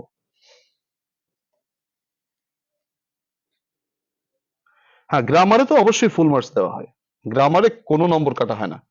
কিন্তু আমি ধরলাম যে একেবারে, মানে আমরা যদি খুব খারাপও হয় পরীক্ষা, আল্লাহ না করুক, তাতে আমরা 25 পেতে পারবো, আর ভালো হলে তো অবশ্যই বেশি পাবো। রাইটিং পার্টের জন্য কিভাবে বাজেট করা যায় দেখো, রাইটিং পার্টে হচ্ছে তোমার সিচুয়েশনাল রাইটিং, যেটা ধরো নোটিশ, পোস্টার, অ্যাডভার্টাইজমেন্ট, 3টি আইটেমে আমরা প্রস্তুতি নিব। এখানে মার্কস হচ্ছে 4, ধরো আমরা 2 পাইলাম, 2 এর বেশি প্রত্যাশা করি না। অ্যাপ্লিকেশনটা ভালো করে লিখলে, অর্থাৎ তুমি পার্ট গুলো সঠিকভাবে সাজালে তোমাকে 8-এর ভিতরে 5 দিয়েই দেবে। অ্যাপ্লিকেশনের নম্বর কাটে না, খুব কম কাটে। অ্যাপ্লিকেশনের হচ্ছে পার্ট গুলোকে সঠিকভাবে উপস্থাপন করলে তুমি ভালো নম্বর পাবা। আচ্ছা, right form of verbs A problem হবে না, তুমি প্র্যাকটিস করতে থাকো, ইনশাল্লাহ হবে না। আমি শেষ পর্যন্ত দেখবো তোমার রাইট ফর্ম অফ ভার্বস সহজ সব থেকে। ঠিক আছে, আচ্ছা দেখো তারপরে কি বলছো, আচ্ছা হ্যাঁ, প্যারাগ্রাফ রাইটিং এ 8-এর ভিতরে আমি 3 ধরেছি টার্গেট, কারণ প্যারাগ্রাফ আমরা অনেকে মনে করি যে লিখলাম আর বোধহয় নম্বরটা দিয়ে দিল, ব্যাপারটা সেরকম না। কারণ আমাদের নম্বর, আমরা যদি ভালো লিখতে পারি কিছু নম্বর বেশি পাবো, কিন্তু আমরা ভালো লিখতে পারি না, হ্যাঁ, এর জন্য নম্বর কম পাই, খুবই কম পাই। 3 ধরলাম টার্গেট। এসে রাইটিং রচনা আমরা টার্গেট 7 ধরলাম, যদি একটু বেশি হয়ে যায় 7, তারপর 7ই ধরলাম, ধরো 17। তো এভাবে করে কিন্তু আমাদের মোটামুটি 5টা, একেবারে খুবই খারাপ পরীক্ষা হলেও আল্লাহর রহমতে আমাদের 5টা কিন্তু হয়ে যায় এইভাবে যদি পারি। তো এটা করতে হলে কি করতে হবে, আমাদের এই যে গ্রামারটা প্রত্যেকটা আইটেমের উপর আমাদের প্রস্তুতি রাখতে হবে এবং মানে আনসার করতে হবে। আমরা যেভাবে আগাচ্ছি তাতে ইনশাআল্লাহ আমরা 25-এর প্লাস পাবো, অনেক বেশি পাবো, 30 প্লাস পাবো। আমি একেবারে কাইটা সাইটা ধরছি, আর প্যাসেজ তো পুরাই কাইটা সাইটা ধরছি, গ্রামারও কাইটা সাইটা ধরছি, আর রাইটিংও কাইটা সাইটা ধরছি। ঠিক আছে, তো আমার মনে হয় তাতে তোমরা পাস করতে পারবে। এখন তোমাদের যে প্রশ্ন, অনেকে চাকরি করো, চাকরি করে কেমনে কি রুটিনটা মেনটেন করবা সেই ব্যাপারে একটু কথা বলি। দেখো, চাকরি করো ঠিক আছে, কিন্তু অনার্সটা তো খুবই গুরুত্বপূর্ণ, তাই না? আমরা জাতীয় বিশ্ববিদ্যালয়ের যারা ছাত্রছাত্রী, আমিও জাতীয় বিশ্ববিদ্যালয়ের ছাত্রছাত্রী, অবশ্য 7 কলেজের ছিলাম, ঢাকা বাংলা কলেজের, মিরপুর বাংলা কলেজের স্টুডেন্ট আমিও জাতীয় বিশ্ববিদ্যালয়ের ছাত্র। আমিও আমার ছাত্র জীবনে আমি টিউশনি করে বা প্রাইভেট পড়িয়ে, ব্যাচ পড়িয়ে, তারপর তো আমি পড়ালেখাটা করেছি, নিজের খরচ ধরো নিজেই জোগাড় করে করেছি। যারা চাকরি করো তারাও তো নিজের খরচ নিজে জোগাড় করেই পড়ো। সো আমাদের আমরা 12 মাস কালের 11টা মাস ঠিক মতো হয়তো পড়ালেখা করতে পারি না, কিন্তু পরীক্ষার রুটিনটা দেওয়ার পর থেকে আমরা মোটামুটি উঠে পড়ে লেগে পড়ি, এবং এই 1 মাস পরেই আমরা অনেকেই ফার্স্ট ক্লাস পেয়ে থাকি। আমিও তো ওই 1 মাস পরেই মোটামুটি ফার্স্ট ক্লাস পেয়েছি, 3.15 পেয়েছি রেজাল্ট ইংলিশে। তো ইংলিশে আমাদের 3.15 পাওয়াটা অনেকটা টাফ ছিল। আমাদের বাংলা কলেজ থেকে 3 জন না 4 জন পেয়েছিলাম। তো এটা হচ্ছে শেষ মাসটায় পড়াশোনাটা একটু অত্যাবশ্যক হয়ে যায়, বেশি বেশি করতে হয়। তোমাকে সারা 12 মাসের প্রথম মনে করো 11 মাস তুমি পড়ো নাই, কিন্তু শেষ মাসটায় তোমাকে একটু রুটিন মেনটেন করতেই হবে। সকালবেলা একটু ঘুম থেকে তাড়াতাড়ি উঠতে হবে, এই নিয়মটা মেনটেন করতেই হবে। একটু সকাল সকাল ঘুমাতে যেতে হবে, বেশি রাত করা যাবে না, অনলাইন মিডিয়া থেকে একটু দূরে থাকতে হবে। সকালবেলায় তোমার 1 ঘন্টা তুমি বাজেট বের করো, 1 ঘন্টা পড়ার জন্য সময় বের করো সকালে। আর আহ, কাজের ফাঁকে যদি পারো একটু জাস্ট ক্লাসগুলো দেখলে, একটু কানেক্টেড থাকলে, ওটা ইম্পর্ট্যান্ট কোনো বিষয় না, ওটা হিসাবের বিষয় না। রাতের মধ্যে তুমি 2 থেকে 2.5 ঘন্টা বের করো সময়। সব মিলিয়ে যদি 4 ঘন্টা সময় বের করতে পারো 24 ঘন্টার মধ্য থেকে, তুমি কখন বের করবে, তোমার যারা চাকরি করো তাদেরকে বলতেছি, কখন তুমি 4 ঘন্টা বের করবে এটা তোমার ব্যাপার। তবে তুমি সাধারণত সকালের সেশনে যদি 1 ঘন্টার বেশি বের করতে পারো, টার্গেট 4 ঘন্টা বের করতেই হবে। আর সেভাবে বের করে তুমি যদি চালু থাকো, তাহলে নিশ্চিত তুমি ভালো রেজাল্ট করবে সেকেন্ড ইয়ারে। প্রিয় শিক্ষার্থীরা, তোমরা কি কি করেছো? নিশ্চয়ই তোমরা অনেকে বলেছো রাইটিং পার্টি কি ফুল মার্ক দেয়? নিশ্চয়ই দেয় না। রাইটিং পার্টি ফুল মার্ক কেউকেই দেয় না। আমি পরীক্ষা দিলে আমাকেও দেবে না, ঠিক আছে? আমি সব থেকে সর্বোচ্চ চেষ্টা করে লিখলেও আমাকেও দেবে না রাইটিং পার্টি ফুল মার্ক, হয়তো। স্যার, কোনটা দিয়ে আগে স্টার্ট করলে ভালো হবে? তোমার যেটা ইচ্ছা হয় সেটা দিয়ে তুমি স্টার্ট করবা, তবে গ্রামার দিয়ে শুরু করলে ভালো হয়, ঠিক আছে? না, শুধু ইংলিশের জন্য 4 ঘন্টা না, তুমি 4 ঘন্টা টোটাল পড়ার জন্য বের করো। 4 ঘন্টা টোটাল পড়ার জন্য বের করো। তুমি তারপর তোমার সাবজেক্ট গুলোকে ক্যাটাগরাইজ করে নাও। কোনগুলো মূলত হয় কি জানো তো, মনে করো সাবজেক্ট, অন্যান্য যে সাবজেক্ট গুলো আছে, এই মুহূর্তে তুমি সব পড়বা, মনেও থাকবে না অনেক সময়। হ্যাঁ, ঠিক আছে, এটা হয় অনেক সময়। পরীক্ষার আগে যে বন্ধটুকু থাকে সাবজেক্টের আগে, ওই সময় পড়াটা বেশি মনে থাকে বা মূলত কাজে দেয়। তো এখন তোমার যে একটা কাজ, অন্যান্য সাবজেক্টের যেগুলো আছে তুমি ওইগুলো দাগাই ফেলো। মানে কি দাগাবা? তোমার সাজেশনটা দাগাই ফেলো, সাজেশনটা দাগাই ফেলো, কি কি পড়তে হবে তোমার। মনে করো তুমি একটা হয়তো ব্যতিক্রম সাজেশন কিনেছো, সেই ব্যতিক্রম বা দিগদর্শন যে যেটাই কিনেছো, ওই সাবজেক্টের সাজেশনটা, মানে কোনটা কোনটা পড়তে হবে মূল গাইড থেকে, তুমি প্রশ্নগুলো দাগাই নাও। ধরো brief part, short part, broad part, এগুলো দাগাই দাগাই নাও, দাগাই দাগাই রাখো। সময় হলে একটু একটু অন্যান্য সাবজেক্ট পড়ো, হ্যাঁ, সময় না হলে শুধু দাগাই রাখো। পরীক্ষার আগে ওইগুলো পড়বা। আমরা অনেক সময় পরীক্ষার আগে দাগাই, কিন্তু এখন দাগাই রাখো, তাহলে অনেকটা চাপ কমে যাবে, ঠিক আছে? হ্যাঁ, ভালো একটা রেজাল্ট জন্য বাসায় পড়তে হবে। Thank you. আচ্ছা, একটা গুরুত্বপূর্ণ কথা প্লিজ, তোমরা 115 জন এখন লাইভে আছো, পরে যারা দেখবে তাদের জন্য একটা গুরুত্বপূর্ণ কথা বলবো, প্লিজ একটু মনোযোগ দিয়ে সবাই শোনো। সেটা হচ্ছে, দেখো আমি তোমাদেরকে এই যে গ্রামাটিক্যাল আইটেম, আমাদের পাশের মূল জায়গা সেটা হচ্ছে গ্রামাটিক্যাল আইটেম। আমরা ডব্লিউএস শেষ করেছি, রাইট ফর্ম ভার্ব শেষ করেছি, আর্টিকেল শেষ করেছি। আচ্ছা, সিনোনিম অ্যান্টোনিম মুখস্থ চলছে, এটা চেঞ্জিং ও মুখস্থ, এটা আমাদের মুখস্থ পরে করব। আমাদের আর বাকি আছে sentence correction, rearrange, punctuation and capitalisation, translation, এগুলো সূত্রের আইটেম, এগুলো বাকি আছে। আচ্ছা ফাইন, সেটা আমরা আস্তে আস্তে করব এবং ক্লাস প্ল্যান যেভাবে আছে ইনশাআল্লাহ সেটা শেষ হয়ে যাবে। কিন্তু তোমাদের প্রতি একটা কথা হলো, দেখো আমরা আমার কাছে যারা অফলাইনে প্রাইভেট পড়ে সাধারণত প্রতি বছরই আমাদের এলাকায়, তো এদেরকে আমি তো অনেক আগে শুরু করি, মানে তারা তো সেকেন্ড ইয়ার পাস করেই আমার কাছে, মানে ফার্স্ট ইয়ার পাস করেই ধরো সেকেন্ড ইয়ার ওঠার সাথে সাথে প্রাইভেটটা শুরু করে, ওদেরকে প্রচুর টাইম পাই পড়ানোর জন্য। তো ওদের প্রথম 3-4 মাসে কোর্স কমপ্লিট হয়ে যায়, গ্রামার বা সবটুকুই। এরপর তারা বলে যে স্যার আমাদের এবার মডেল কোশ্চেন করান। তো ওদেরকে আমি অনেক মডেল কোশ্চেন করাই। সেই মডেল কোশ্চেন গুলো করাতে করাতে, মানে খুব বাছাই করা মডেল কোশ্চেন, তো সেগুলো করাতে করাতে কি হয়, ওরা এক একটা মানে জাস্ট একেবারে খুব ভালো প্রস্তুতি ওদের হয়, এবং ওরা দেখা যায় ইংলিশে 80 পাওয়ার মতন প্রস্তুতি নিয়ে তারা যেতে পারে। কিন্তু অনলাইনে আমি যাদেরকে আগে শুরু করেছি তারাও প্রায় অনেকটা ওই পর্যায়ে চলে গেছে, কারণ ওদেরকে তো আরো 6 মাস আগে শুরু করেছিলাম। তোমরা যারা নতুন, তোমাদেরও কিন্তু আমি যে 15টা 16টা ক্লাস নিয়েছি তাতে কিন্তু বেশ কিছু কমপ্লিট করে ফেলেছি, কিন্তু এখনো যতটুকু দিন আমাদের বাকি আছে এই দিনের মধ্যে বাকি কোর্স কমপ্লিট করব। কিন্তু এর সাথে তোমাদেরকে আরেকটু প্যারা দিতে চাই, একটু কষ্ট দিতে চাই। তোমাদেরকে বলবো, তোমরা প্রতিদিন যদি একটা একটা মডেল কোশ্চেন একটু পরীক্ষার মতো দাও, সেখানে তোমার কত পেলা, তুমি মানে তুমি পাচ্ছ কত এটা কোনো ম্যাটার না। তুমি ধরো 45-এর ভিতর একটা পরীক্ষা দিয়ে তুমি কত পাচ্ছ, ধরো তুমি 15 পাইছো, 10 পাইছো বা 20 পাইছো, এরকম আস্তে আস্তে করে করে একটু একটু করে ইমপ্রুভ করলা তুমি। হ্যাঁ, আমি একটু তোমাদের মডেল টেস্ট নিতে চাই প্রতিদিন। আমাদের নিয়মিত ক্লাস তো চলতেছে, যেটা 9টার সময় ক্লাস আমরা শুরু করি, এটা চলবে প্রতিদিন ইনশাআল্লাহ, এটা চলবে। কিন্তু পাশাপাশি তোমাদের আমি একটু আমার পেজে, আমার যে আরিফস ইংলিশ কেয়ার পেজটা আছে, আমি একটু বলি সবাই, আরিফস ইংলিশ কেয়ার যে পেজটা আমার আছে Facebook, Arif's English care Facebook page তোমরা নিশ্চয়ই জানো, না জানলে একটু সার্চ দিয়ে দেখো। এই ফেসবুক পেজে সন্ধ্যা 6:30টায়, 6:30টায় যারা পারবা তোমরা আগামীকাল থেকেই সন্ধ্যা 6:30টায় আমি তোমাদেরকে মডেল কোশ্চেন করাবো। 45 মার্কসের একটা একটা মডেল কোশ্চেন প্রতিদিন করব। তাতে কি হবে, আমি মডেল কোশ্চেন গুলো যেগুলো তৈরি করবো সেগুলো হচ্ছে খুবই গুরুত্বপূর্ণ, তোমাদের যা পড়াইছি, ধরো এই বুস্টার সাজেশনস বা বিগত বছরের প্রশ্ন, এগুলো কম্বাইন করে একটা একটা মডেল কোশ্চেন যদি প্রতিদিন আমরা সলভ করি, তাহলে কি হবে, বা পরীক্ষা দেই, তাহলে তোমার প্রস্তুতির আরো বেশি শানিত হবে। আমার মনে হয় এটা ভালোই হবে, তোমরা কি বলো, এটা কেমন হয়? দেখো, হ্যাঁ থ্যাংক ইউ, তোমরা অনেকে বলেছো অনেক ভালো হবে। হ্যাঁ, মডেল টেস্ট কিভাবে করব, তোমরা হচ্ছে এই আমার এই আরিফস ইংলিশ কেয়ার পেজে সন্ধ্যা 6:30টায় আমি টার্গেট ধরছি, ইনশাল্লাহ শুরু করব। এই পেজে তোমরা যাবা এবং গিয়ে আমি তোমাদেরকে ওই লাইভেই এক একটা প্রশ্ন দিব, তারপর আমি বুঝাই দেবো কার কয়টা হলো, ঠিক আছে? যেমনটি আমি তোমাদের যে এক্সারসাইজ করাই না ওইরকম।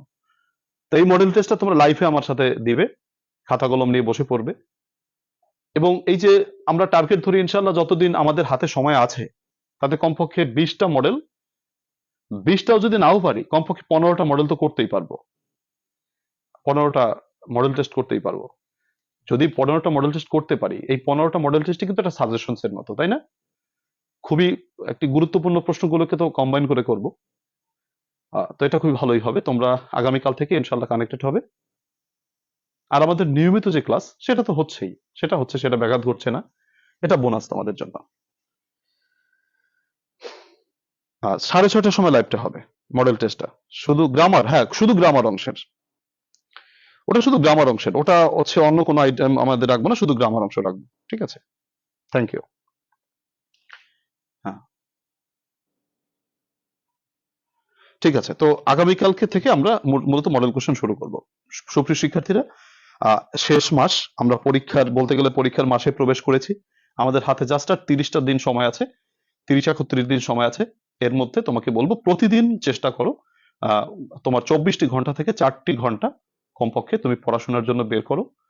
ইংলিশের প্রতি একটু বেশি সময় দাও, অন্যান্য সাবজেক্টেও সময় দাও, তবে অন্যান্য সাবজেক্ট এই মুহূর্তে সাজেশনস গুলো দাগিয়ে রাখো। ব্যতিক্রম বা দিগদর্শন তোমরা যে যে সাজেশনস কিনেছো সেখান থেকে দাগিয়ে রাখো। আর ভালো হয় তোমরা যারা ফেসবুক গ্রুপ বা বিভিন্ন জায়গায় আছো, ব্যতিক্রম দিগদর্শন, যারা ভিন্ন ভিন্ন সাজেশন কিনেছো, তারা একে অপরের সাথে শেয়ার করে দেখো যে কোনটা ভালো হয়, সেটা মিলিয়ে পড়ো। তাতে আরো ভালো হবে। বিশেষ করে brief part, short part, board part, এগুলো আপাতত দাগাই রাখো, এরপর একটু একটু করে পড়ে ফেলো। প্রিয় শিক্ষার্থীরা, আজকে আমাদের অনেকগুলো কথা বলে ফেললাম, এবং আমাদের ক্লাসের বাইরের অনেক কিছু কথা ছিল। তো সবাই অনেক ভালো থাকো, আগামীকাল ক্লাসে দেখা হবে ইনশাআল্লাহ। শুভরাত্রি, আল্লাহ হাফেজ।